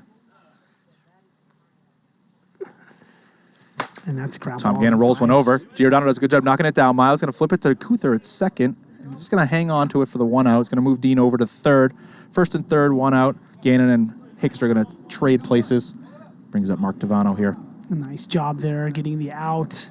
How do you get into the league? How does the drafting process work? This seems really fun. Big fan. A couple times a year, we have some tryouts here in Las Vegas. You really have to live in the city in order to be a part of it. There's a couple of guys that don't live here that are really, really good wiffle ball players that have been drafted. But if you do happen to live in the city, keep an eye out on our social media posts. We will be posting when the next tryouts happen, just after the previous season finishes, as Barry Hutter gets Mark Devano looking there. Yeah, Hutter looking for more innings here from his manager. Looking decent here in the 6th. Whoa, that's right off of my earpiece. I'm almost out with another concussion there. Jordan Keegan coming after you. Right off my headphone. Possibly on a mission from Adam Tannick, trying to take you out. My word. And he goes after that one. Mao does a good job going down and getting it. And a sinking ball just gets there. Yeah, I thought he might have spiked that one into the dirt, but it does grab the bottom of the backstop for the 3rd out. And back-to-back shutdown innings there by the Owls pitching staff, and they're going to have an opportunity to make this a ball game here in the bottom of the 6th. We'll see if they can do it. We'll see if the Sandvipers go to Gannon here. Probably not. With a 6-run lead, they're not going to bother to waste his innings quite yet. No, I'm going to save him for Game 3. Game 3 still underway here. We've had some lopsided affairs here, but maybe Game 3 we can put probably a bigger spread coming in Game 3, I imagine. So definitely some spread drama if we can't get any great game drama. Yeah, let's see a couple of 4.5 for Game 3 possibly. Ooh, is that a big adjustment? Yeah, it is a big adjustment, but they've certainly given us a reason to, have they not? 10-0 Game 1. This was 10-0 for a little while here in Game number 2. It's 10-4 now. Is 4.5 enough even? Yeah, I mean, what's our pitching bigger. matchups in Game 3? We're definitely going to have Josh Towers on the hill. Yep. Who's going to start for the Sandvipers? It's either going to be Jordan Keegan or Justin Hicks or maybe Mark Tavano. Jamison Steed could get the Jamison start. Steed could get a start as possible. well. So maybe not as quite a dominant pitching staff to start for the Sandvipers. Maybe the Night Owls jump on them in the first inning. So can't hang too many runs out there for the Owls, probably. Well, here's Minus 3.5 makes a lot of sense, although we did see a lot of action come in. We'll see where this one ends up, though. Miles takes a rip at that one. Fouls it back. 10-4. Look at this. Minus 6.5 is thrown out there. That's a big number. Hito's saying he needs 10K more for a Kirby signed ball. We have Kirby signed balls. I think we can make that happen. We don't have them yet. I don't know how we're going to have that. I'm trying to maybe like a tire. Maybe we'll just have him run over a ball. Well, It'll be a Kirby demolished Or you ball. can just like hold the ball and then just put Kirby in the air and kind of skid the tires across the ball. Maybe make a mark on the ball. Okay. A little tire streak or something. Yeah. That might work. Maybe just a game-used Kirby ball. You know? That too. Best Possibilities ball. are endless. This is maybe the most important.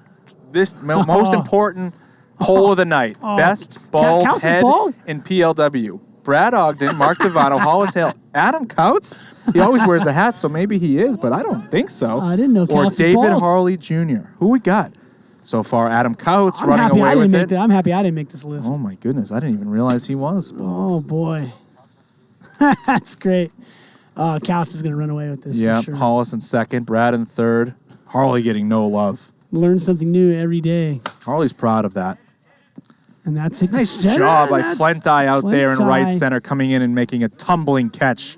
The old catch and cradle for some support. Holds on to it. Yeah, the outfield is not forgiving here. The field in general is not forgiving. No. You can speak from experience. Learned the hard way there. 2 years of playing out here, I dove for almost, dozens and dozens of balls and dove for the wrong one. Paid the price. Try hard noob getting on us for talking too much about other things, but look, this is back-to-back appearances by Dodos and I where it really is a lopsided affair. It's tough to stay every call every pitch in at bat when you have a 6+ run differential. Yeah, when the Night Owls start to make this a game, we will be all over, of course. Yeah, you see a normal broadcast do this very similar thing on blowout games, obviously. Look, when Game 3 fires back up and we get 0-0 from the jump, sometimes our viewers enjoy it too. I mean, of course, we can I was in interact the chat with more Monday. chat I tonight. kind of pulled the chat on Monday when I was kind of at home and asked if they'd like to hear some things about living in Las Vegas lifestyle stuff. Sure. And I got a really good response in the chat. Yeah, there's a lot of nights where the announcers are so focused on the games that a lot of times they forget about the fact that we got 500 people hanging out and chatting. Yeah, we have some really interesting guys. I mean, Las Vegas, the Night Owls has got some really cool guys that live interesting Las Vegas lifestyles. Sure, a lot of I think are very interesting. A lot of different personalities we have in this league, and a lot of different backgrounds that we don't really even know about. A lot of people do. Michael Dean has a very interesting background. He's part of a EDM group, electronic dance music group. Yes, he is. Oh, somebody just chatted at me, but I missed it. What was it? Yep. If you look, there's Kirby back out there. Kirby looking to sign that ball, maybe? Looking to run over it. Oh, that's good stuff for Kirby Bucket getting some shoe action there. Gannon. Yeah, Tom Gannon with, I guess you could call those Sandvipers. New Balance. Turf shoes. And if you can get the back of Nick DeVella's jersey here, which is probably a tough shot, but got Zilliqa on the back of his jersey. Probably the hottest cryptocurrency at the moment. Is that what that is? Absolutely. That's a ZIL cryptocurrency. It's literally up 500% in the last week. I mean, just leading the charge right now. What can you do with it? In the market. Big into the metaverse, if people are into that kind of stuff. Yes. Very, very ahead of the game on that. The batters, do the batters not get put off by the booth? This is a temporary problem that we have, that our booth is set up just above the batter's head. And, we try not to talk about it too much, but there is a possible new field in the works. And by possible, I mean it will be definite at some point. And we have a new field in the works, and there will be a center field booth. Right. The announcers will be secluded from the batters, and they won't be as much of a issue. And that wraps up game 2, Kyle. 10-4 Sandvipers. That is a final. What'd you see there? Night Owls trying to punch back a little bit. Yeah, really another dominating performance by the Sandvipers there. They got out to a big lead early. Had a small hiccup there in the bottom of the 4th where a couple of big swings by the Night Owls got them a few runs and faded the mercy, but really another dominant performance by the Sandvipers, putting up 10 runs for the second consecutive game on a night where I expected the Night Owls pitching staff between Mayo, Walker, and Towers to kind of maybe keep them at bay, but the return of Tom Gannon has been a real factor, and they're a little rejuvenated tonight, clearly, and they've put up double digits back-to-back games, and are going to look to continue to do the same thing in the third game, but we'll see if the Night Owls can punch back. Well said, Kyle. All Sandvipers so far. We'll catch you in a few for game 3.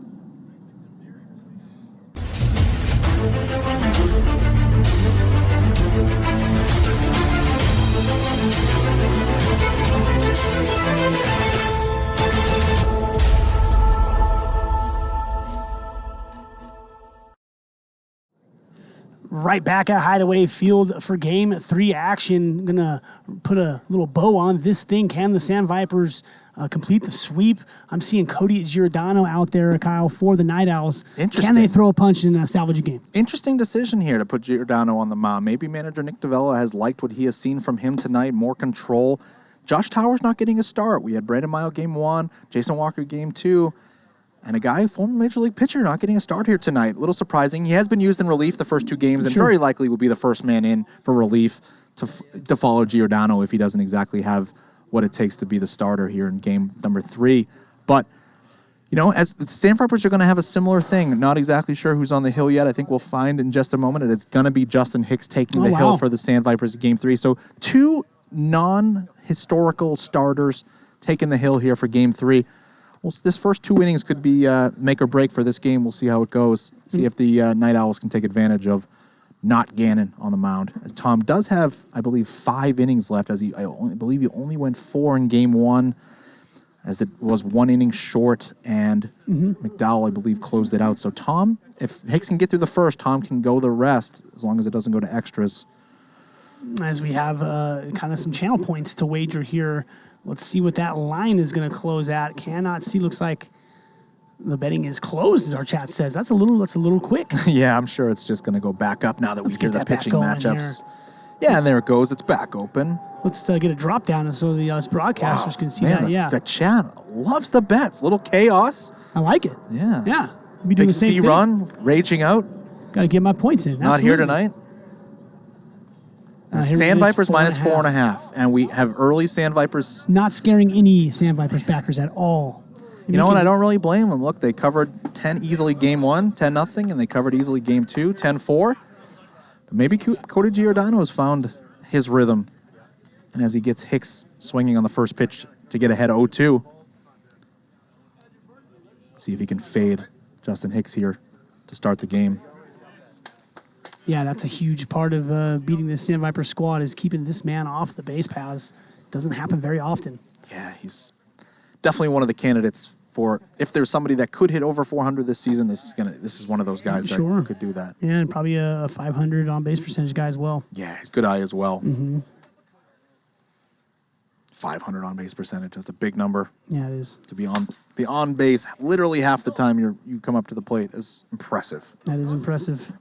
166K on the Vipers so far, approaching 70,000, crossing 70,000 on the Night Owls, plus 4.5, getting about 2.3 to 1 or so, plus 230. Man, it's hard to not take 4.5 runs, but it's hard to not lay 4.5 runs after what we've seen the first 2 games tonight. Yeah, this is one of those Night Owls or pass spots for me, but pass probably being the option. Yes, Big Al, we are.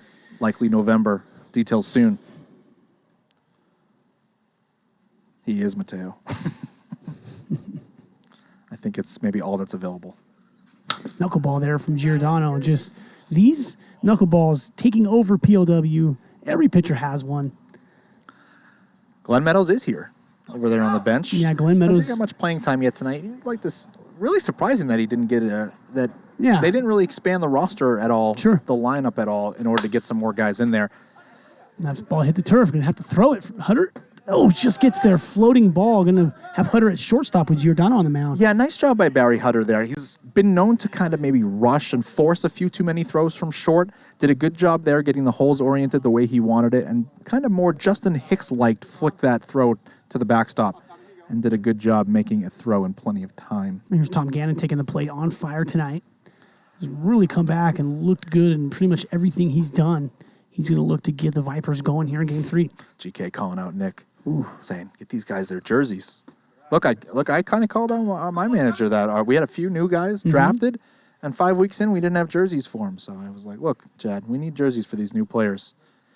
Everybody wants to wear their name on the back, and yes, he did. Oh, and that's going to be strike 3 there from Giordano. No, I don't think is that strike 3, or did he just break the bat? Oh, he just broke the bat. Yeah, he broke the bat on that check swing there. I thought he was just maybe quitting for the night. I've done that before, but yeah, tough to make Gannon look like that.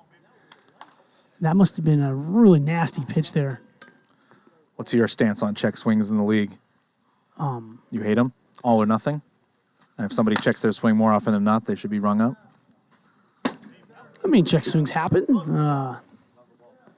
I'm pretty aggressive on calling them strikes, but that's my take.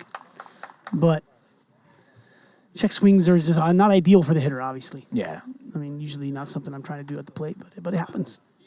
And it's usually because of nasty pitching, which Giordano got Tom to do twice. So something's going on with that knuckleball. Yeah, that knuckleball is dipping pretty good if you made Gannon look like that off being a right-handed pitcher. Yeah, big key here for the Night Owls, just getting out of this first inning. If Giordano can get them out with no runs scored here, and they'll have an opportunity to jump on Justin Hicks in the bottom of the first, could be the Night Owls game.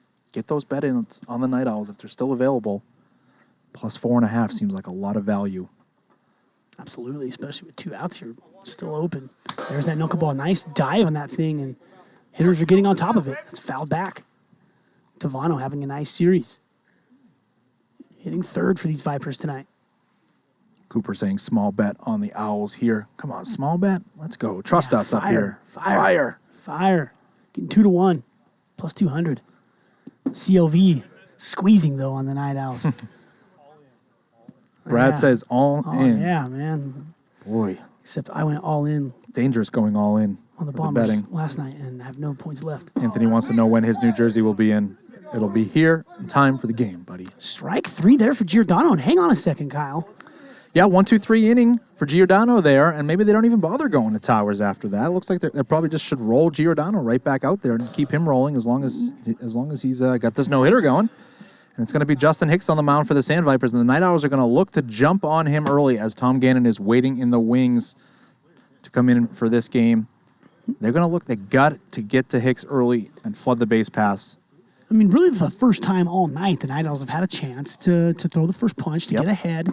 So a huge job there by Giordano, just giving his team a chance to have some kind of edge in this series. I was looking today, actually, at the win-loss records for home versus away, and the away teams are actually 3 games over 500 right now Well, just for versus the league, home team. The entire Vaders are 9-0.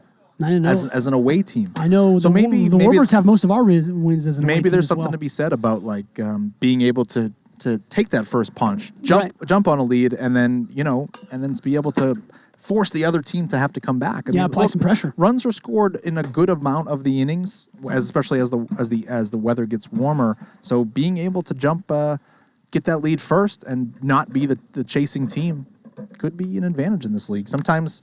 Look, you have the first opportunity to score 15. If you score 15 on the top of the first, you automatically win. Sure. So there is a slight advantage to being away versus home because we all do play on the same field, so it's not like there's a crowd. I wonder, did you expand that sample size over multiple seasons or just this season? I was just looking at this season. I could easily look back at last season and see how it is and see if it's home versus away looks like. Even if it hovers around even, that's still it's a little surprising. I mean, just having you think having just the hammer in the bottom half would give teams the edge, but maybe not the case here. Maybe not the case at all. And obviously the fact that we all play on the same field, the crowd isn't really a factor. Let's see. Last year. And here we go. Here's Giordano leading things off. 2 strikes against Hicks.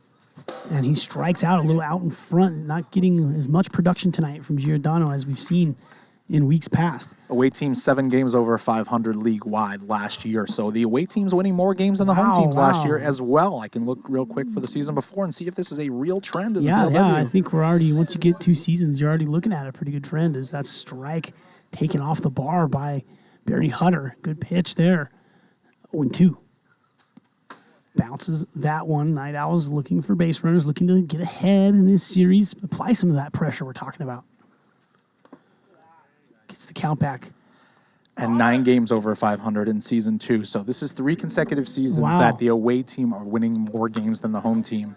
Wow, that's shocking. Yeah, a little bit of an advantage there.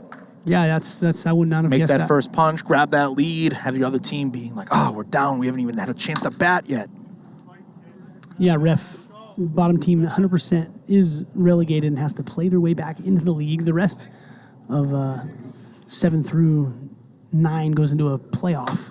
And that's shot right through the legs of Michael Dean. That looked clean to me. Yeah, that was kind of one of those double hit balls where the ball goes off maybe the middle of the bat and then kind of slides up. And it creates this really weird, awkward spinning ball. And Michael Dean really had no chance as that one knuckled through his legs and rolled to the wall for a double for Barry Hutter here with 1 out in the bottom of the first. And a 1-out base runner here for Matty Levine, who put one over the container in game 2. Let's see if he can get one home. And this is the last batter that Hicks is forced to face as he has to pitch to at least 3 batters before he comes out. So we'll see if Levine can jump on him here. Al's going to get 2 cracks at it to take the lead. Knuckleball again as another pitcher featuring a knuckleball. I mean, Billy Santuan really took over the league with that pitch. Everyone throwing it. Another one there. Yeah, they've seen the way he's dominated, and everybody wants to have that similar effect. Emulate success. That's part of the deal. Will be interesting to see how the warmer weather affects that pitch. Yeah, there's a lot of talk about that. And Matty does walk. All right. And they're going to stick with Hicks here. Hicks, yes. Nick Davella with a big spot. I think he rolled into a double play earlier this game. He wants to really do a good job of getting this ball in the air and preventing ground ball to the left side. Yeah, fly ball spot here. That's what the Nicky Sandvipers B, are kind of a looking for. level swing. Doesn't really hit a ton of high fly balls. Takes inside there. 1-2. First and second, 1 out. Owls looking to take a lead for the first time tonight. The betting is closed. And look at the Night Owls. Look at that charge. They saw the 3 outs by the Vipers and just charged. Yeah. I mean, no closing line value there. Was once getting 3 over 3. Oh, it was over 6-1 at one point. 3-2. And that's going to be ball 4. And Hicks does walk out, and now they definitely have to go to Tom Gannon, and he does come in from left field. A little earlier than they want to with Gannon. Gannon cannot complete this game. He cannot complete this game now that he has to come in the first, and they're not haven't definitely gone to him yet. They're conferring over there behind short. Hicks and Gannon kind of co-managers tonight in Adam Tannick's absence, right? And figuring out what to do. And I think Hicks just said, "Look, bud, we don't want to give up any runs later, here. Right? We'll figure it out later. Why don't you go get us out of this inning, and we'll go from there." Sure, Kenny McDowell's still with innings as well, so he can maybe close this thing out, but. I want to say Gannon's got only 4 innings left, Kyle. Threw 4 in game 1, and then he used one up there at the end of game 2. Did finish that game. I believe he got an inning in that game, too. No, McDowell came in the last game. Yeah, McDowell walked out. Tom did throw one inning then in Tom game 2. came in? Oh, all right. Where was I? Yeah, we were talking about something else. Lord knows what, yeah. Who knows? Yeah, so he does only have 4. So not Yes. only can he not finish this game, he can't necessarily go deep into this game. Right, and with Hicks not even getting through 1, he has to use 1 here. Yeah, It's so almost like Hicks never pitched. Great job by the Night Owls here in filling the bases up, forcing Tom Gannon to come in here the first. Maybe we're in for a solid game 3 here. See if Towers can get this thing broken open a little bit. Yeah, Josh Towers is capable of batting from both sides of the plate. He is a switch hitter, and he's interesting that he's going with the left-handed approach here versus the lefty Tom Gannon. Yeah, gets dealt a tough hand there. That's right off the inside bar, 49 miles an hour. Strike number 2. Towers in protect mode here. A strikeout, not the worst outcome for the Owls. Any idea how many times Tom Gannon has been hit for a home run? I don't know that number off the top of my head, but if you were to go to the Premier League WIFFLE website and manage and navigate that stats page, you could look up Tom Gannon's career pitching statistics and find that exact answer. Ooh, Towers did a decent job of getting out of play, but that ball was breaking a lot. Tom made an appeal. I know he's trying to get out of the way, but if he tries to get out of the way and still kind of blocks it, that's not good enough at times. Yeah, we had that situation last night where I did call Kyle Eder out. Yeah, and I was up here in the booth, and I was really agreeing with you. It really looked like that pitch was going to break back into the zone. Right. And the point was that he really leaned his shoulder into it. Can't roll into pitches. Did not make the effort to back up. Yep. I mean, with the strike zone being behind the hitter, rolling into pitches is not ideal. Yeah, but a big habit out of baseball players. Yep. Middle of season 4, though, here in PLW, we've got to know. That's not the technique. Yeah, I kind of felt bad I had to make an example of Kyle there. He's a really good guy, but just trying to make the call how I see it. And that's not gassed up. I could have sworn it was gassed up. And that's that finger changeup. Yep, it's the finger changeup. And Tom does his job. Gets out of that scoreless and kind of just completing the picture that has been painted tonight for the Night Owls. Yeah. It's just been a struggle to get runs.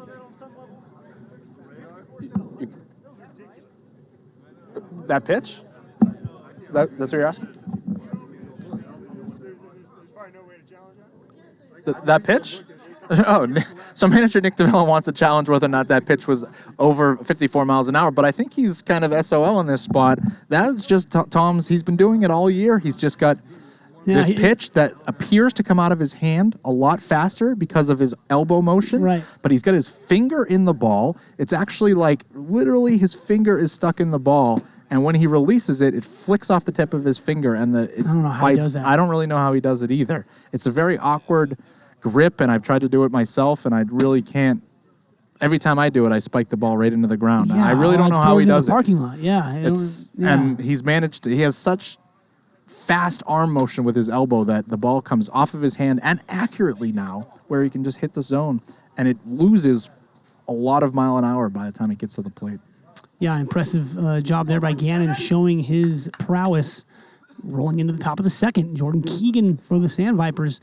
Giordano looked pretty effective there in that first inning. Let's see if he can keep it rolling. And that's high fly to right, and that's Giordano's not going to keep it rolling. Man. Jordan Keegan deposits that. That ball was smoked, and Jordan Keegan has made his presence known here in PLW tonight. It's taken him a number of series to get loose, but he got his first and second career bombs tonight, and they were both no-doubters. Right. Jordan Keegan is going to be a force in this deep, deep Night Owls lineup. And that'll be it for Cordy Giordano. They're going to go straight to Brandon Mayo, who hasn't gotten a lot of swings and misses himself tonight. Sandvipers been pretty on Mayo all evening, and they have walked him out. Yeah, I don't really blame Nick Davella for going away from Giordano here. He kind of had we kind of knew he had a short leash there. He got through that first inning unscathed, and it's like, okay, we're going to roll with you until you show any sign of trouble. And then the first pitch he delivered this inning was a fastball down the middle. Yeah. And Jordan Keegan did miss it, so they're going to go right to Brandon Mayo here. Keegan kind of, that first home run opposite field to the container, and you saw that get out, and you're like, whoa, what if he pulls one right out? And then you just seen there what happens when he pulls one. And that ball got out in a hurry. Was an absolute blast there, and the Sandvipers do end up throwing the first punch. 1-0 here in the second. Here's Kenny McDowell. Yeah, 5 minutes ago we were thinking the other way, where the Sandvipers go 1-2-3 in the top of the first, and then they load the bases in the bottom of the first, and Tom Gannon comes in and shuts them right down. And what a momentum swing. Absolutely, and Mayo gets Kenny McDowell to ground out back to the mound for the first out here in the top of the second, bringing up Michael Dean. Some weak contact there, produced by Mayo. Very well done. Get the ship back on the Night Owl's side. Little screwball that Mayo's testing out there. That's not the first one I've seen him throw tonight. Misses down and hot. Sean saying that ball was hit into the Garden of Serenity, but I think that ball was hit over the Garden of Serenity. A bit left of the Garden of Serenity. Left as well. Yes, The Garden is really, when you guys look at right field, there's that wooden structure. It's to the right of that wooden structure. So the right 20 feet or so in right field, that's where the Garden is. There's a little bit of it's not quite a koi pond, but there's a pond back there with some fish in it. Yeah, it could be. Yeah, it's like a Japanese garden. Yes, a little bit. Like that. Yep. Yes, that's how I've always looked at it. Yeah, so that's where it is. Right over that right field, to the right of that wooden structure that you see when balls go out to right field. Yeah, really. Yeah, to the right of that, just behind there, a little lower. Got the nickname from probably me. Yeah, you seem to deposit a lot of balls. Yourself and Adam Tannick probably are the career leaders in balls deposited into that area and over that pond. Oh, I just like to hang out there when I've had a few too many hot cocos, Kyle. Okay.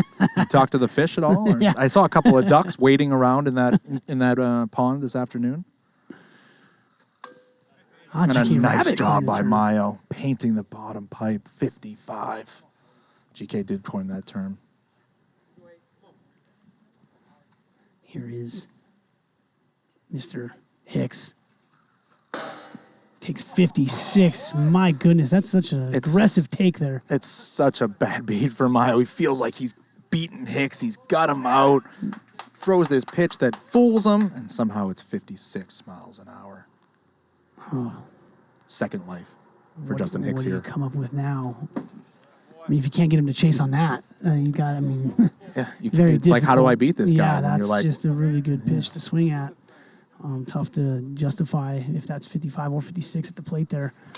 But he gets him chasing. There. Nice job by Brandon. Yeah, nice 12-6 breaking ball there by Brandon. That's been his bread and butter in his career here in the PLW.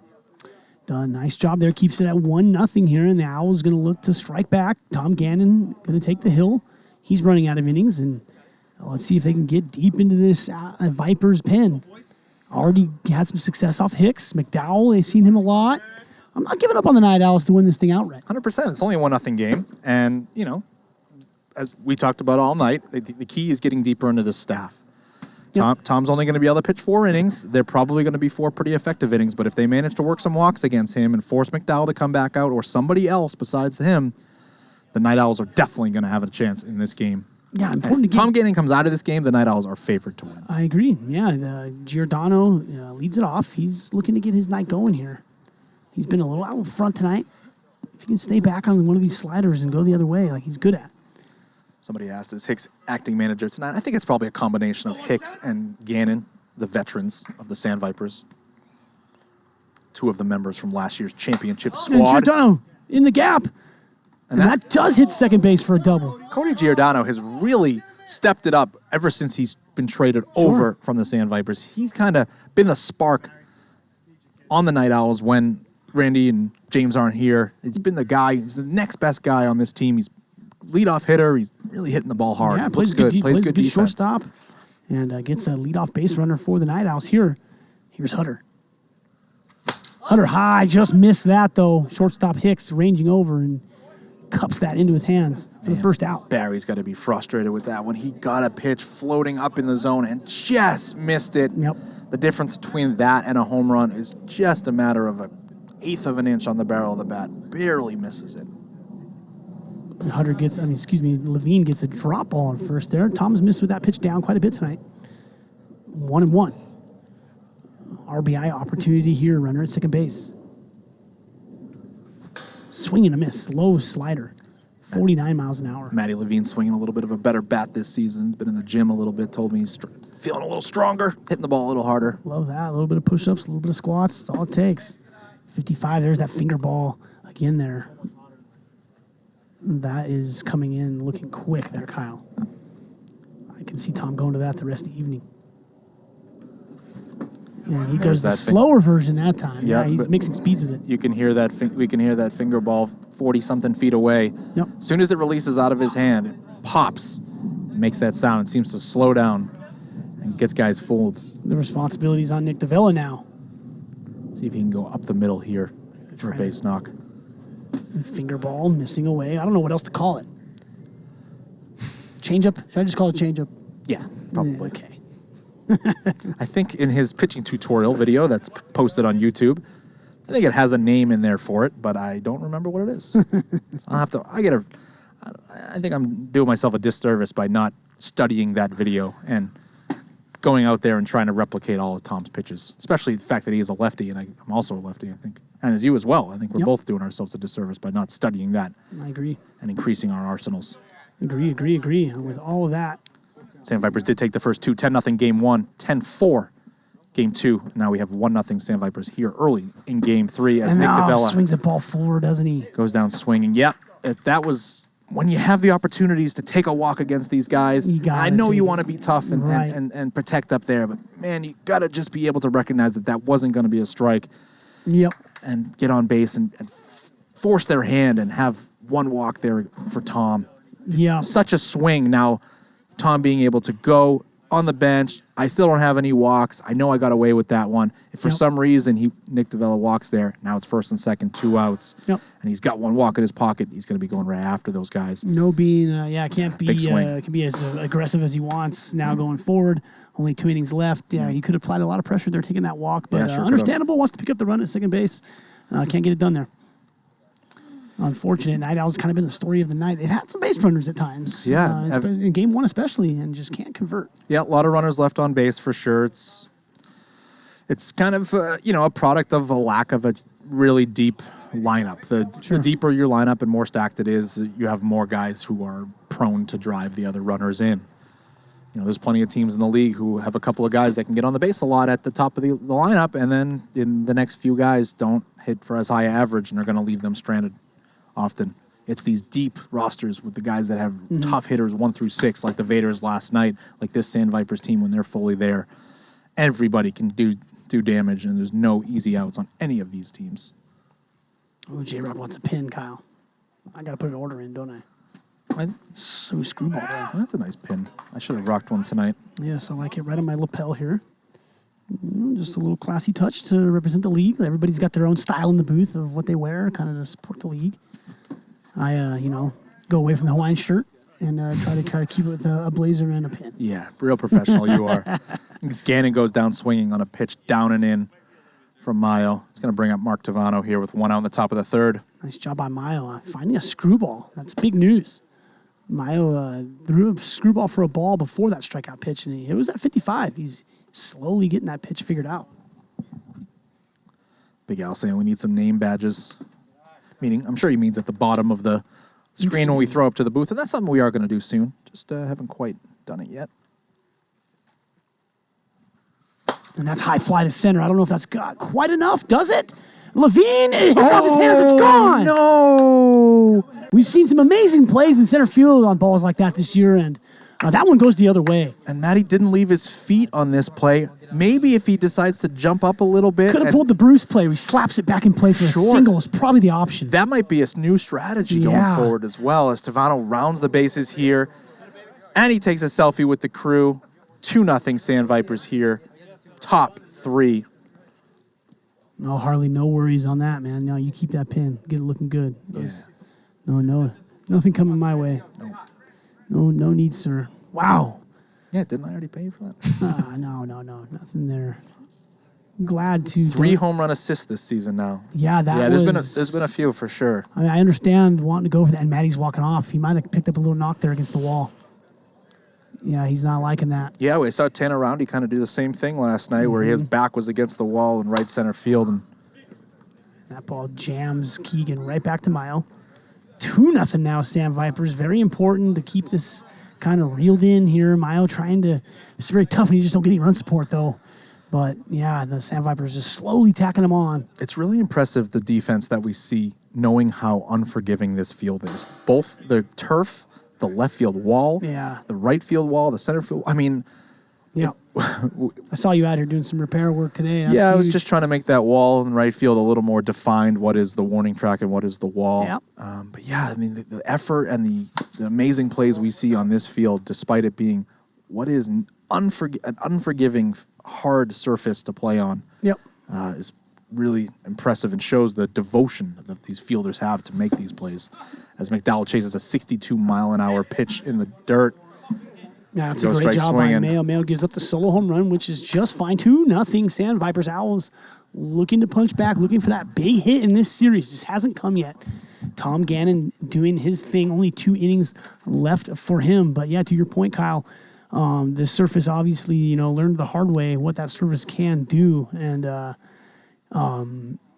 these guys go all out, no doubt. I mean, myself included. And we'll see how it's going to be interesting playing Friday, kind of first game back. And I'm sure how this game works, there's going to be a ball hit to me that is going to result in me wanting to leave my feet. So and it's a real thing. I mean, it's coming. The ball always finds you kind of game, right? I do have a feeling you're going to not really hesitate when it comes to the instinctual moment. And as we see Josh Towers flipping to the other side, I mentioned it in the first inning that he decided to approach Tom Gannon from the left side. Yeah, he is switching it up here. Interesting call. I think he is more comfortable from the left side, but he is a right-handed pitcher, so you would think naturally a right-handed batter. But that's ground ball. Hicks. Tom lets that go to Hicks. Fires right into the zone and maybe bailed out there. But Hicks, it's a little low. That if the zone wasn't there, might have missed that one a little low, but does a good job to get the first out. First out there. Sure-handed shortstop. Ball in play there from Towers. Can't get aboard. Mayo, he's had a few hits tonight. He definitely has home run power.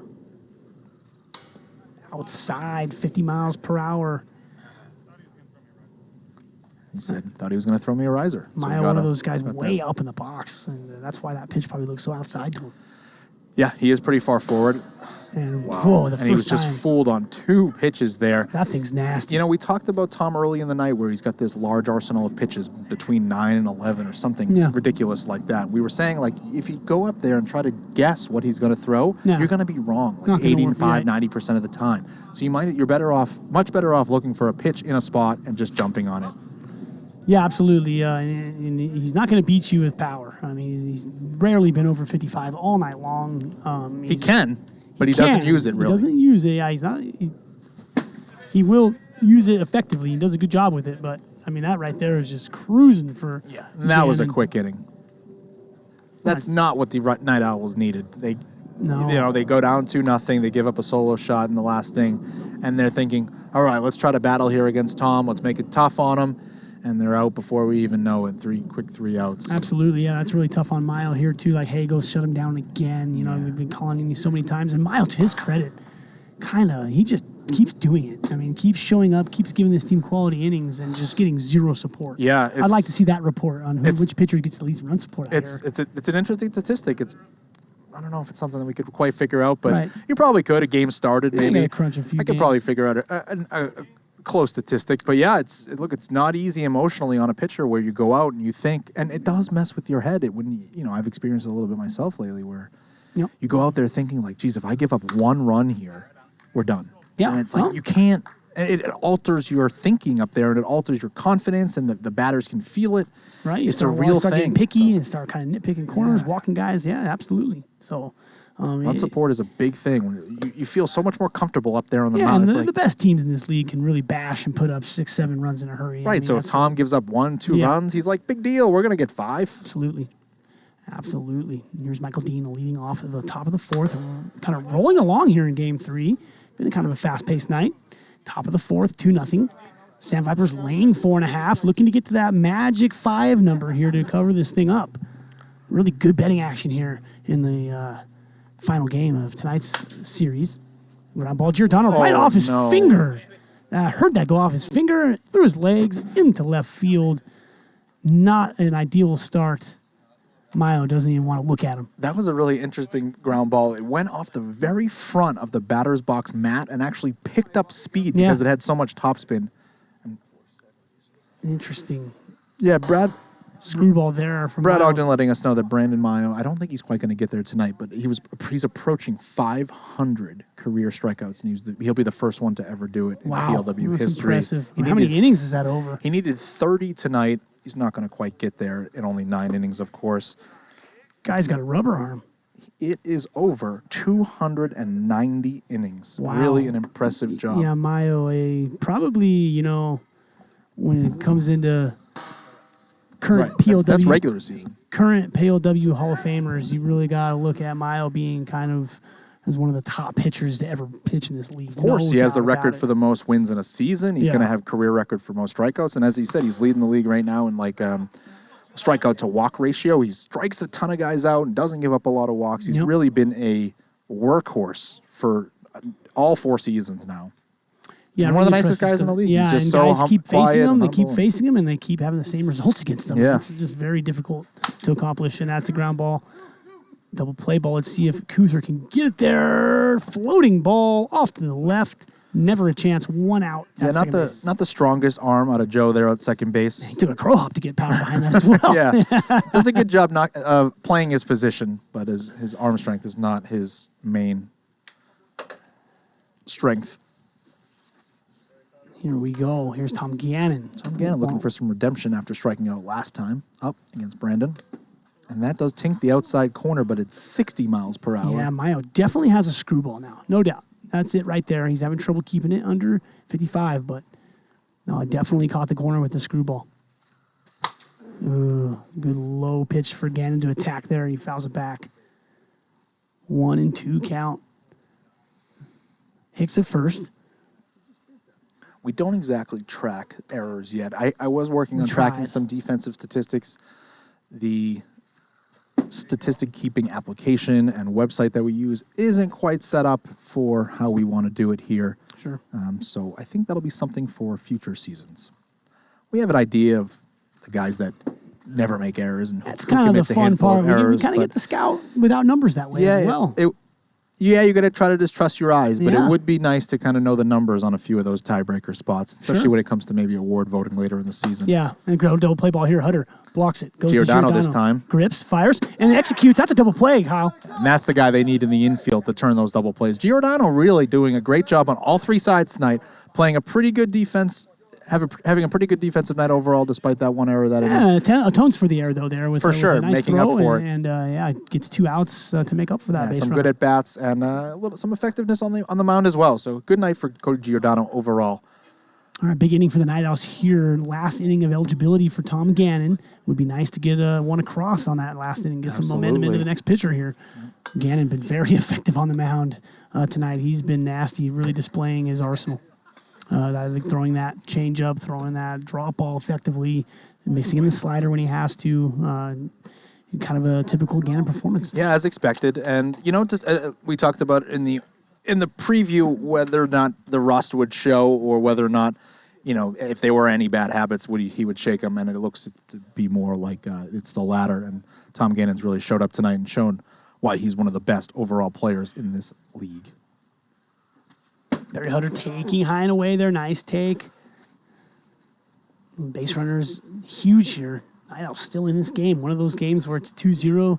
Kind of feels like more than that, but got to keep it keep it realistic. Just 2-0. I think it feels like more than 2 when Tom's on the mound, but once when Tom's off the mound, they're gonna flip mentally and be like, "Wow, it's only 2." No doubt. And that's not gonna drop ball. He's found that drop ball. He was missing low with it early in the series, but he's elevated it now, and he's gotten 3 hitters out with it. Yeah, and the Night Owls aren't pulling the trigger on it. It looks like it's going to be a high pitch, and it just late drop finds the zone. And Levine takes there, 52-mile-an-hour slider. Typical speed from Gannon there. J-Rock and Harley planning a little mandate tomorrow morning. That's nice. Oh, it is nice. What are they going to do? Breakfast and bikes, huh? Is that bicycles or Yeah, bicycles, motorcycles? motorcycles. If it's motorcycles, I'll join. You have a motorcycle, Kyle? You have a motorcycle? I don't have one now, but I have my motorcycle's license. I actually went riding on Oh, wow. on Sunday. Didn't know that. Yeah. I've had 2 bikes in my life. Yep. Well, be careful on those things. Yeah, I ride pretty slowly. Yeah. I Don't tell your insurance agent. You get a quick little hike there. Yeah, in this city, it's very expensive for motorcycle insurance as well. Everything cars Some in the city is ridiculous. little higher theft Yeah, that rates too, in the city yes. for motorcycles. So Very, very good point. J-Rock saying pedal bikes got to stay in shape. Yes, took a bike ride myself this last weekend. I shouldn't have even questioned that since David Harley was involved. Big David Harley asking me if I wanted to join him in the gym. He's like, 5:30 a.m. every day. No. It's like, are you out of your mind? I know. 5:30 in the No morning. chance. I was like, Harley, I go to bed at 1:30 at night. Yeah, you are a night owl. I get up at like 9:30. No, I'm not. I'm a lightning. That's right. You're lightning, but you are a late sleeper. I know that. Yeah, 9. I get about 9 o'clock, 9:30. That is late, Kyle. Oh, that's Nice beautifully job done by Davella Nick going the other Nobody way. home. That's a double for the manager. And that's going to bring up Josh Towers here with a runner on second and 2 outs. And there's Nick there and it Leilani. is, Vancouver time. Leilani Acuna. Yeah, if anybody that wasn't here earlier in the chat that is here now, let us know. Let Nick know. Let Nick and Leilani know what's going on up in Vancouver. Yeah, it's kind of a They're good heading trivia up there. question. I mean, Yeah. what's to do in Vancouver, Give them some Canada, recs. British Columbia. I have probably a Vancouver trip coming later this year. I have a good client up there. Beautiful city. What can we do in Vancouver? As Towers swings through that, lunging a little bit. Another runner at second base, second inning in a row. The Night Owls have had a guy out there. Got to convert one. See if Towers can do the same thing. Try to go the opposite way. That wide open right side. No, He chases. Gannon will strand another one. Oh, man, those are hurt really bad. Night Owls probably playing good enough to be, at least 2-1, and if not 2-2. But nothing to show for the base runners. Yep. Their only bit of hope, so to speak, is the fact that Tom Gannon will be done for the night pitching. Yep. And they're going to try to have to deal with the rest of the staff, but probably going to face Kenny McDowell, who's kind of handled them as well tonight. Yeah. So he's been no slouch, and if they're not going to be able to get to Kenny, that's going to be looks like a sweep for the Sandvipers, but we'll see what they can do. Brandon Miles probably going to see if he can shut the Sandvipers back down here and keep this a 2-run game and give his Night Owls a chance to get game 3 here. Look at Ref 4:30 in UK. 4:30 a.m. in UK, that's right. It's 8 hours ahead of us here. Ref, a big Nottingham Forest supporter, I believe, if I'm not mistaken. Nottingham, UK. Get the shout out for those Reds. Made a pretty deep run in the FA Cup recently, out to Liverpool in the quarterfinals. Yeah, you're a big football guy. I am a big football guy. Forest have a really young, exciting group, especially that their right back, very good player. Anyway, back to Devano. Into the pan at 54. Strike 2, good pitch. Milo does a great job, arguably better than anybody at working in the lower half of the zone, despite being a tall guy out there. It's not exactly easy for those tall guys to work in the bottom half. Man, Mayo really disguising that well. Kind of the same pitch, same arm slot. Yeah, he does Cranks it that up. little bit of sidearm release. And goes for it again. Tries to stay down. Good height there. Just misses low, though. Man, that wasn't that far away. Good pitch. Anthony Michael, have a good night. Yeah, Time for his gym time. Good. it's gym time. I Get like those that. reps in. Get pumped up for Monday. Swing and a miss ahead of that one. 56. Nice job by Mayo getting Tavano swinging for the first out here. Top of the 5th. It'll bring up Jordan Keegan, batting from the left side. Oh, A couple of home runs for Jordan Keegan tonight. Ref, First 2. I thought you were a Forest guy. I'm sorry. Stoke City. Ooh. These words are foreign to me. Rough crowd up there. Stoke City. Got a story about Stoke City. Who should the Night Owls try to trade for? New poll. Trench Pacone, Kyle Lohman, Trench on the block again? Kyle? Tom Gannon, Adam Couts, Taylor Briner. Well, I mean, why wouldn't you try to trade for Taylor Briner? The Wow. problem is These are you got to give up unrealistic the targets farm. here. Yeah, goodness. Yeah, some of these are reaches. I think the one who's leading is probably the most realistic, but Oh, that's high fly. That looks foul from here. that is a foul ball. Ripped down Matt the line by Petrikis Keegan. confidently calling foul ball, and he is correct. It kind of looked like it went over the pole, but it was foul down the right field line, and that one left in a hurry, and it's a long strike. Ooh, ref, I don't know if I want a Stoke City shirt. Big Arsenal fan here. I remember still a little bitter about a tackle made on Aaron Ramsey in a game. Stoke City fans celebrated and cheered in the crowd and broke his ankle. Oh, that's not good. Yeah, not good. I'm big. Gotta atone for that. Rev Run 5 subscribing with Amazon Prime. Thank you, Rev Run. Just remember, guys, if you're not subscribing yet and you do have an Amazon Prime account, you can get a free subscription every single month to your favorite Twitch channel. Why not us here at PLW? Thank you for the support, everybody that does subscribe and even just hangs out here with us. We love all you. Swinging a miss, base runner now. Keegan at first base. 1-2 count, top of the fifth, -4.5. Sandvipers trying to get to 5 runs to cover. Owls haven't covered a spread yet tonight. I'm running away with this pole. Wow. I don't know what I'm going to do. Yeah, God. Who are they going to give up for me? We just feel bad for you. We want to get you off that team. Just kidding. I'm up here at chat tomorrow. Yeah, we got some new pieces. Look forward to coming off a 2-game winning streak against the best team in the league, maybe? Yeah, looking forward to being up here with Chad, and definitely going to give him a hard time all night long. Good. It's going to be fun. Ground ball, double play ball. Giordano goes to Kuther. Kuther's going to get a lot into this one. Oh, that's close, but just to the right. Yeah, just to the right, just a little slow. Can't help but think that Matty Levine would be playing an okay second base for those throws, but... Ref knows what I'm talking about. Good, he's a good Stoke City fan. Mm-hmm. Yeah, that was a few years ago, probably 2013. Dobbin saying nobody wants to see Couts on the Owls. They're not swinging a miss from Dean here. Still a ton to play for in this game. Couts going to be giving Boris a call as well in a couple of seasons, I think. Yeah, Couts could be yeah, no, I've heard. I saw Dobbin said he'd trade Leday for Couts straight up in the chat. Wow, Yeah, is that so? I think, Shots fired. Yeah, I think Dobbins wants I think back. he's just a little, he sees what Leday has done with his leadership on the Cajuns, and he was like, man, I remember having that guy. Oh, Giordano keeps in front of it and gives a little shout to his team to get it going here. 2-0, 6 outs to go. Why not us? I mean, totally have a chance to get this thing in and get into this game. Nice job. As Gannon is going to the mound again. I thought he was done. Is he going to the mound? Maybe he only pitched 3 in the first game? That's possible because I know he pitched 1. Brad is confirming 3, so we were mistaken up here. That is where our mistake was. Man, this is tough for the Night Owls. They're going to have to face Tom one more time. So 3 game 1, 1 game 2, and now this is his 5th inning game 3. That's 9 innings for the night. Dobbin saying Leday was very quiet with the ones. He just chilled and played. Oh, that's high fly to center. That's where Mayo likes to hit him. And it's gone. See you later. Chop this deficit in half. Brandon Mayo. Solo jack in the 5th. Here we go. Night Owls. Cuts the deficit in half. Tom Gannon giving him some love, saying, nice swing, kid. And Mayo coming out around, throwing up the owl eyes, puts the Owls on the board this game. And they cut the lead in half, 2-1. They are not out of this ball game yet. Yeah, Night Owls backers rejoicing there. That's exactly where Mayo likes to hit him. Yeah, plus 4.5, looking wonderful this game at the moment. Dobbins, yeah, he was quiet with the ones, just played. You don't have to interview the guy. Yeah, Leday up here, hardest interview in the league. He knows it. I tell Leday that's his face.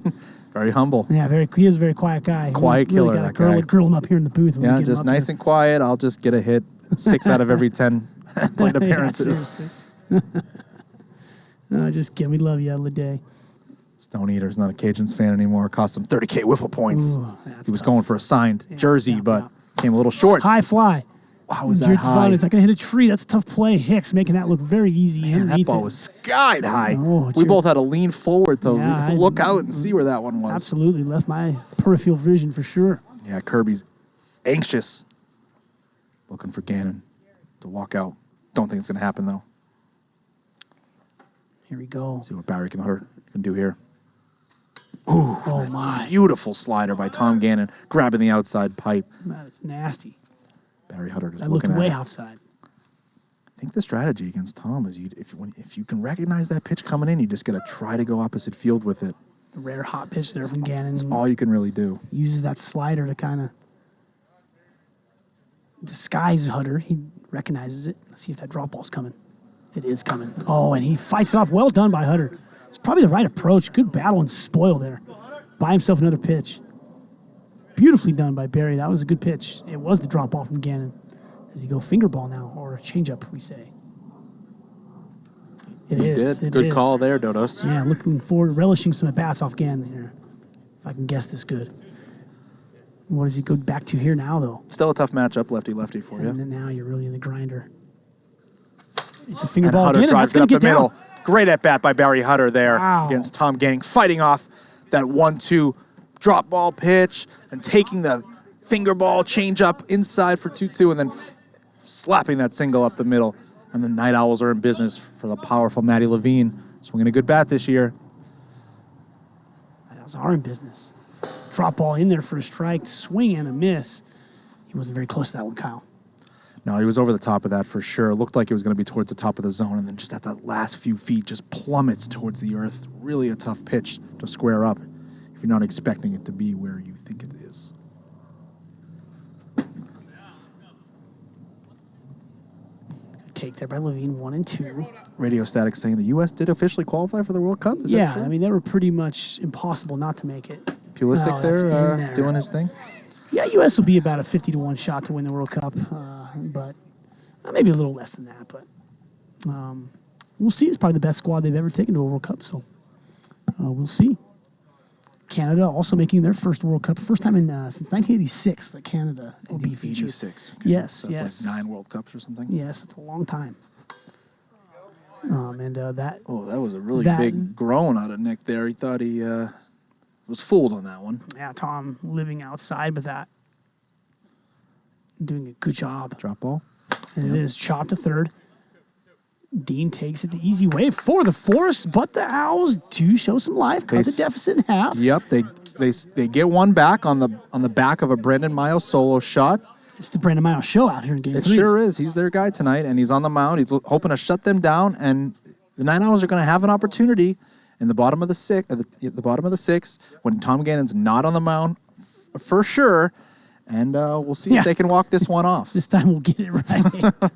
If he goes back out there's going to be an investigation. Yes, I was almost going to call Petricus into that last one, but got that first game inning wrong. That first game kind of a blur there. It did only go 5 innings, so it kind of does make sense. Yeah, and it was quick, and they got so many runs so quickly, we weren't even sure how long he lasted in that game. Yeah, just to recap the night here, Game 1, 10-0 via run rule for the Vipers. Game 2, 10-4. Good to see Game 3 be a little more competitive here. Yeah, this is more what we expected. A low-scoring, tough affair. I think both those first 2 games just kind of got away from the Night Owls a little bit. Their starting pitching wasn't quite as dominant as it's been here in Game 3. And this is what we expected tonight. Some really low-scoring, hard-fought battles. And God, we have it here in Game 3. Absolutely. And you and me as a partnership just needed a quality game like this. Yeah. I mean, we've been overseeing some pretty lopsided ones. Glad we can keep our attention on the game tonight in this one. Why not? It's a good one. Mayo tinks the pan with that first pitch, but it was 56 miles an hour. The ground ball, living low in the zone, doing a great job. Giordano firing in, getting it out. And the Night Owls just looking for a chance. I think they'll take that. If they get swept but have a chance to salvage a game, I think they'll take it. Yeah, absolutely. The way they lost the first 2 games is really demoralizing, but the fact that they're battling here with a team as good as the Sandvipers, this is what they expected, I think, all 3 games tonight. Sure. A little disappointed for those first 2, of course, but yeah, they want a chance to win this one. And yeah, they're obviously not going to be happy if they get swept, but being in this game and not being down 10-0 is a win. Yeah, we kind of talked about tempo, and the first 2 games definitely playing, mashing, slugging style, 10 runs at the Sandvipers tempo, for say. This is more of a Night Owls kind of game that they try to win 3-2, 2-1, 1-0. 100%. Yeah. So, they do a good job staying in a lot of ball games. And got the Sandvipers in an uncomfortable spot here. Gannon can change that. He's ahead in the count. Gets a good pitch to hit there, but another ground ball been a theme of the night for this game, at least in Game 3. Yeah, Mayo forcing a lot of weak contact here ground balls. all game, and he's got to love that. Tavano now 1 out away, and no Gannon. It's kind of a good storyline here in the bottom of the 6th. Yeah, it'll be interesting to see who they roll out there with. Probably got to be Kenny McDowell, as Justin Hicks started this game and did walk out in the first inning. Tom Gannon came in and controlled that damage in the first inning.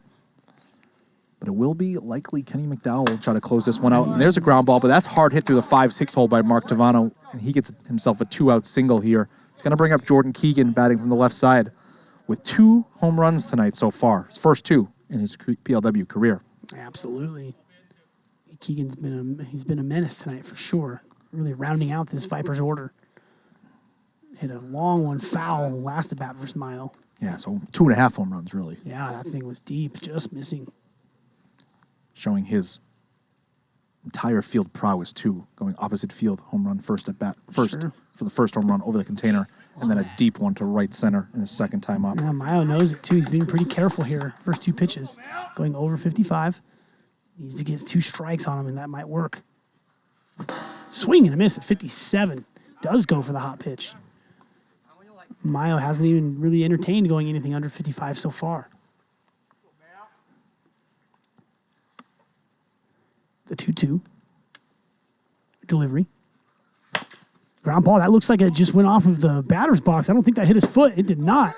And that is a scoreless inning from Mayo. We got some action here in the bottom of the 6th. Yeah, we sure do. The Night Owls are going to have a chance to walk this one off or at least tie this game up and extend it. They're down by 1 run. Tom Gannon's all done for the night for sure. Like we're going to see Kenny McDowell here to try to close this out for the Sandvipers, and we'll see if he can do just that. It's going to be Jamison Steed. It looks like he's on the field, hovering around the mound. Is it going to be Kenny McDowell? It's got to. If Jamison's out there, it's got to be Jamison. Oh, Jamison Steed. Kenny McDowell can't be out of innings, right? I don't think so. I'm not sure. It's going to be Jamison Steed making his first appearance of the night for the Vipers to try to close this thing out. Wow. What a storyline here we have in the 6th. Interesting spot. Look, giving Jamison an opportunity here in a high leverage spot. Likely probably has a short leash, but he's got to face at least 3 batters here. So don't leave us just yet. Stick around here. I got a feeling some fireworks coming here in the 6th. Towers to lead it off. He has hit a hard double tonight. Yeah, what do you want to make a live line here right now? Oh, I mean, you got to leave that probably at a half, huh? I mean, well, give me a money line here. Come on. Oh, money line. Sorry. Yeah, you got Jamison Steed. Took the easy way out. Yeah. I think the Vipers here are minus 150. Really? Got to lay maybe a little more. Wow. 195. I think this could be a dead coin flip right this is here. Dead pick 'em here. The Night Owls get 3 at-bats minimum against It's the way the Night Owls Jamison hit the ball tonight. I have a hard time. I know, but this is a single. This is a walk, a single, and a double away from being over. Minus 250, Evan says. Oh, my God. Give me the other side for sure. Plus 135, minus 150 would be my kind of... Oh, nice. That's reasonable. 15-cent line there for you. Nice. Yeah, you can... You must be a high-volume book. No, it's just a fair book, not like these Las Vegas hacks, Kyle. All right. You don't have to get on your soapbox.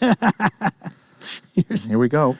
Yeah, minus 150, minus 110 if it's Las Vegas. And I know it's only a 1-run game, but I think Towers is going to look to be a leadoff guy here, and he's got to be patient seeing Jamison Steed for the first time tonight. You got to force Jamison to come to the strike zone and throw strikes. Oh, no. He spikes the first 2. No, okay. I think the live line now has we're more towards just the pick 'em. shifted. Yeah.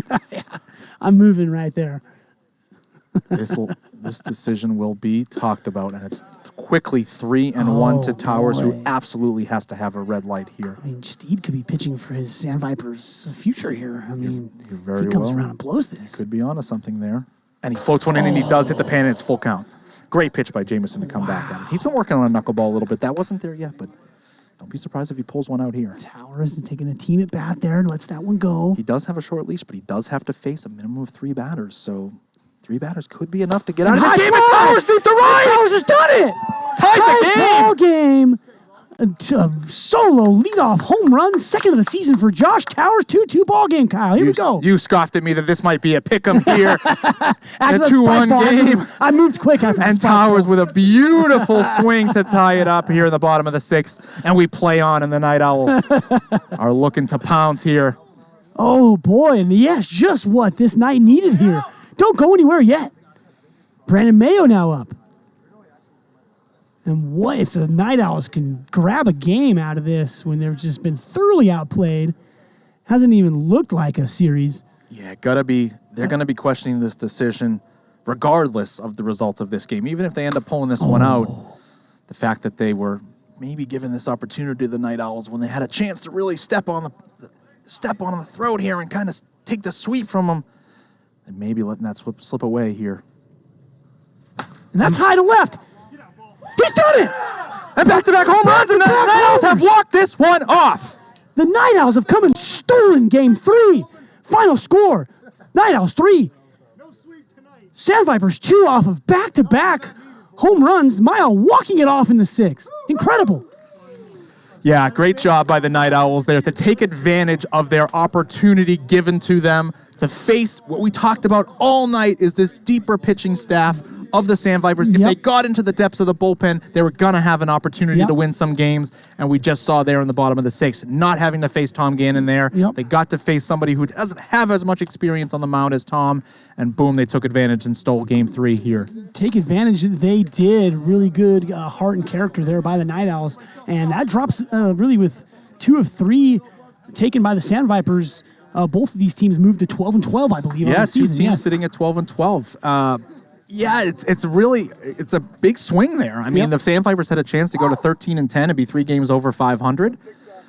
But that's not, or 13-11, excuse me, be 2 games over 500, but that's not the case. And they're going to be sitting at 12-12 and eagerly awaiting the return of Adam Tanek. Absolutely. But it did a good job with the return of Tom Gannon tonight, getting 2 out of 3. And we'll probably put a poll up and have somebody from, and it's up already. We have Jordan Keegan, Mark Tavano, Tom Gannon, Brandon Mayo, and Josh Towers. Get those votes in. Who do you want to see up in the booth? Right now, Tom Gannon leading the votes with Tom Brandon Mayo in second. Tom was brilliant tonight. He was the story tonight. It was the return of Tom Gannon. It was good to see him have no rust and be the factor that he is on all 3 sides of the ball. He was a great pitching performance. We saw a home run out of him, some solid walks, great diving play in left, all the automatic plays. Great job by Tom Gannon all around tonight. Absolutely. Lockdown on the mound, and PLW is a better league when he's in it. Really missed him last week, and I'll be sure to kind of touch on all that because he watched those games. He was in the chat all week. Right. So he's been itching to get back. That's something that we definitely want to talk about. Is we'll take Tom Gannon if someone wants to go get Tom for us. Yeah, it looks like Tom Gannon has won this poll, and he's going to come up here and join us in the booth. He's going to join you, Jim Dodos, as you're the resident interviewer here. Love a good interview. Fun to get to know these guys, give them a little spotlight for our viewers, and get to know everybody on a little deeper level. Absolutely. We have a lot of good people out here. There's really 100+ people contributing, giving in, and night after night, it just keeps giving us more and more entertainment. And right when you think you kind of thin for a rough series, boom, Game 3 comes out. You get a great delivers. Game. Yeah, delivers really beautifully delivered. Beautifully delivered. So let's see where's Tom at. Tom's out there. Yeah, he's collecting some stray balls. And here he goes. Yeah, Tom. Look at him. He's trying to play it off like I'm walking around the field. They're not going to call me up. All right, folks, tune in. Tom Gannon, Jim Dodos coming up. Let's get Tom Gannon up here. Brilliant performance by him.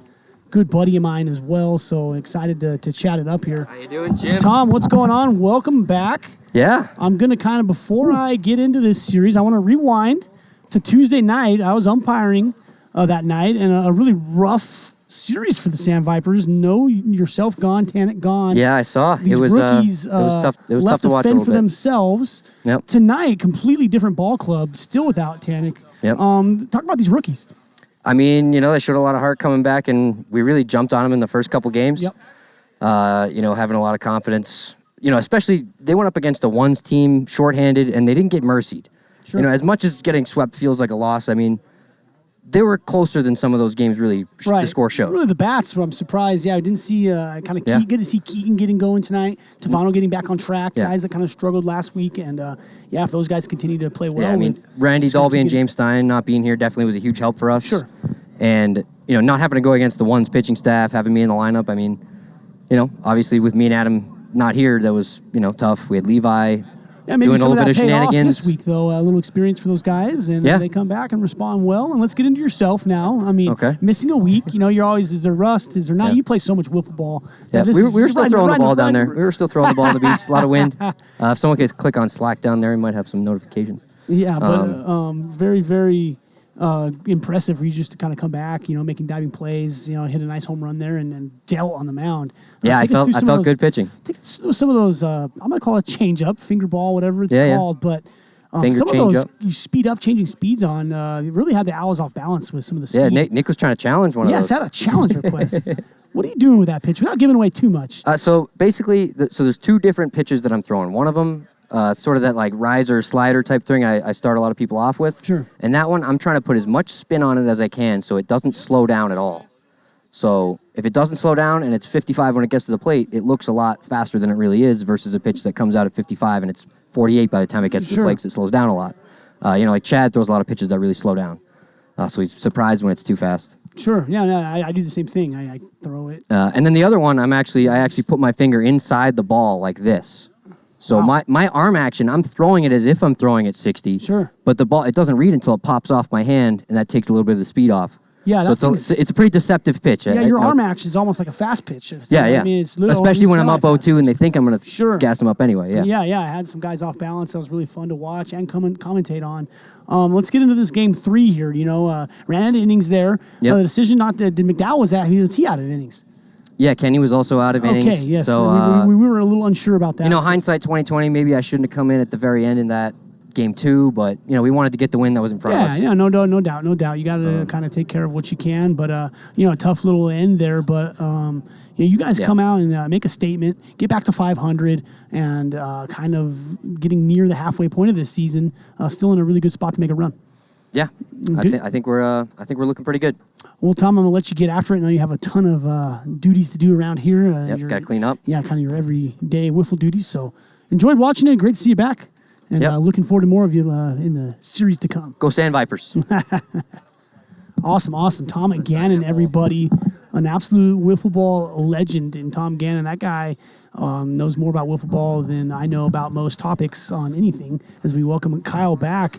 And was he up there teaching everybody how to throw that? Yeah, man, a really good tutorial. What did he call it? He calls it. What did you call it, Tom?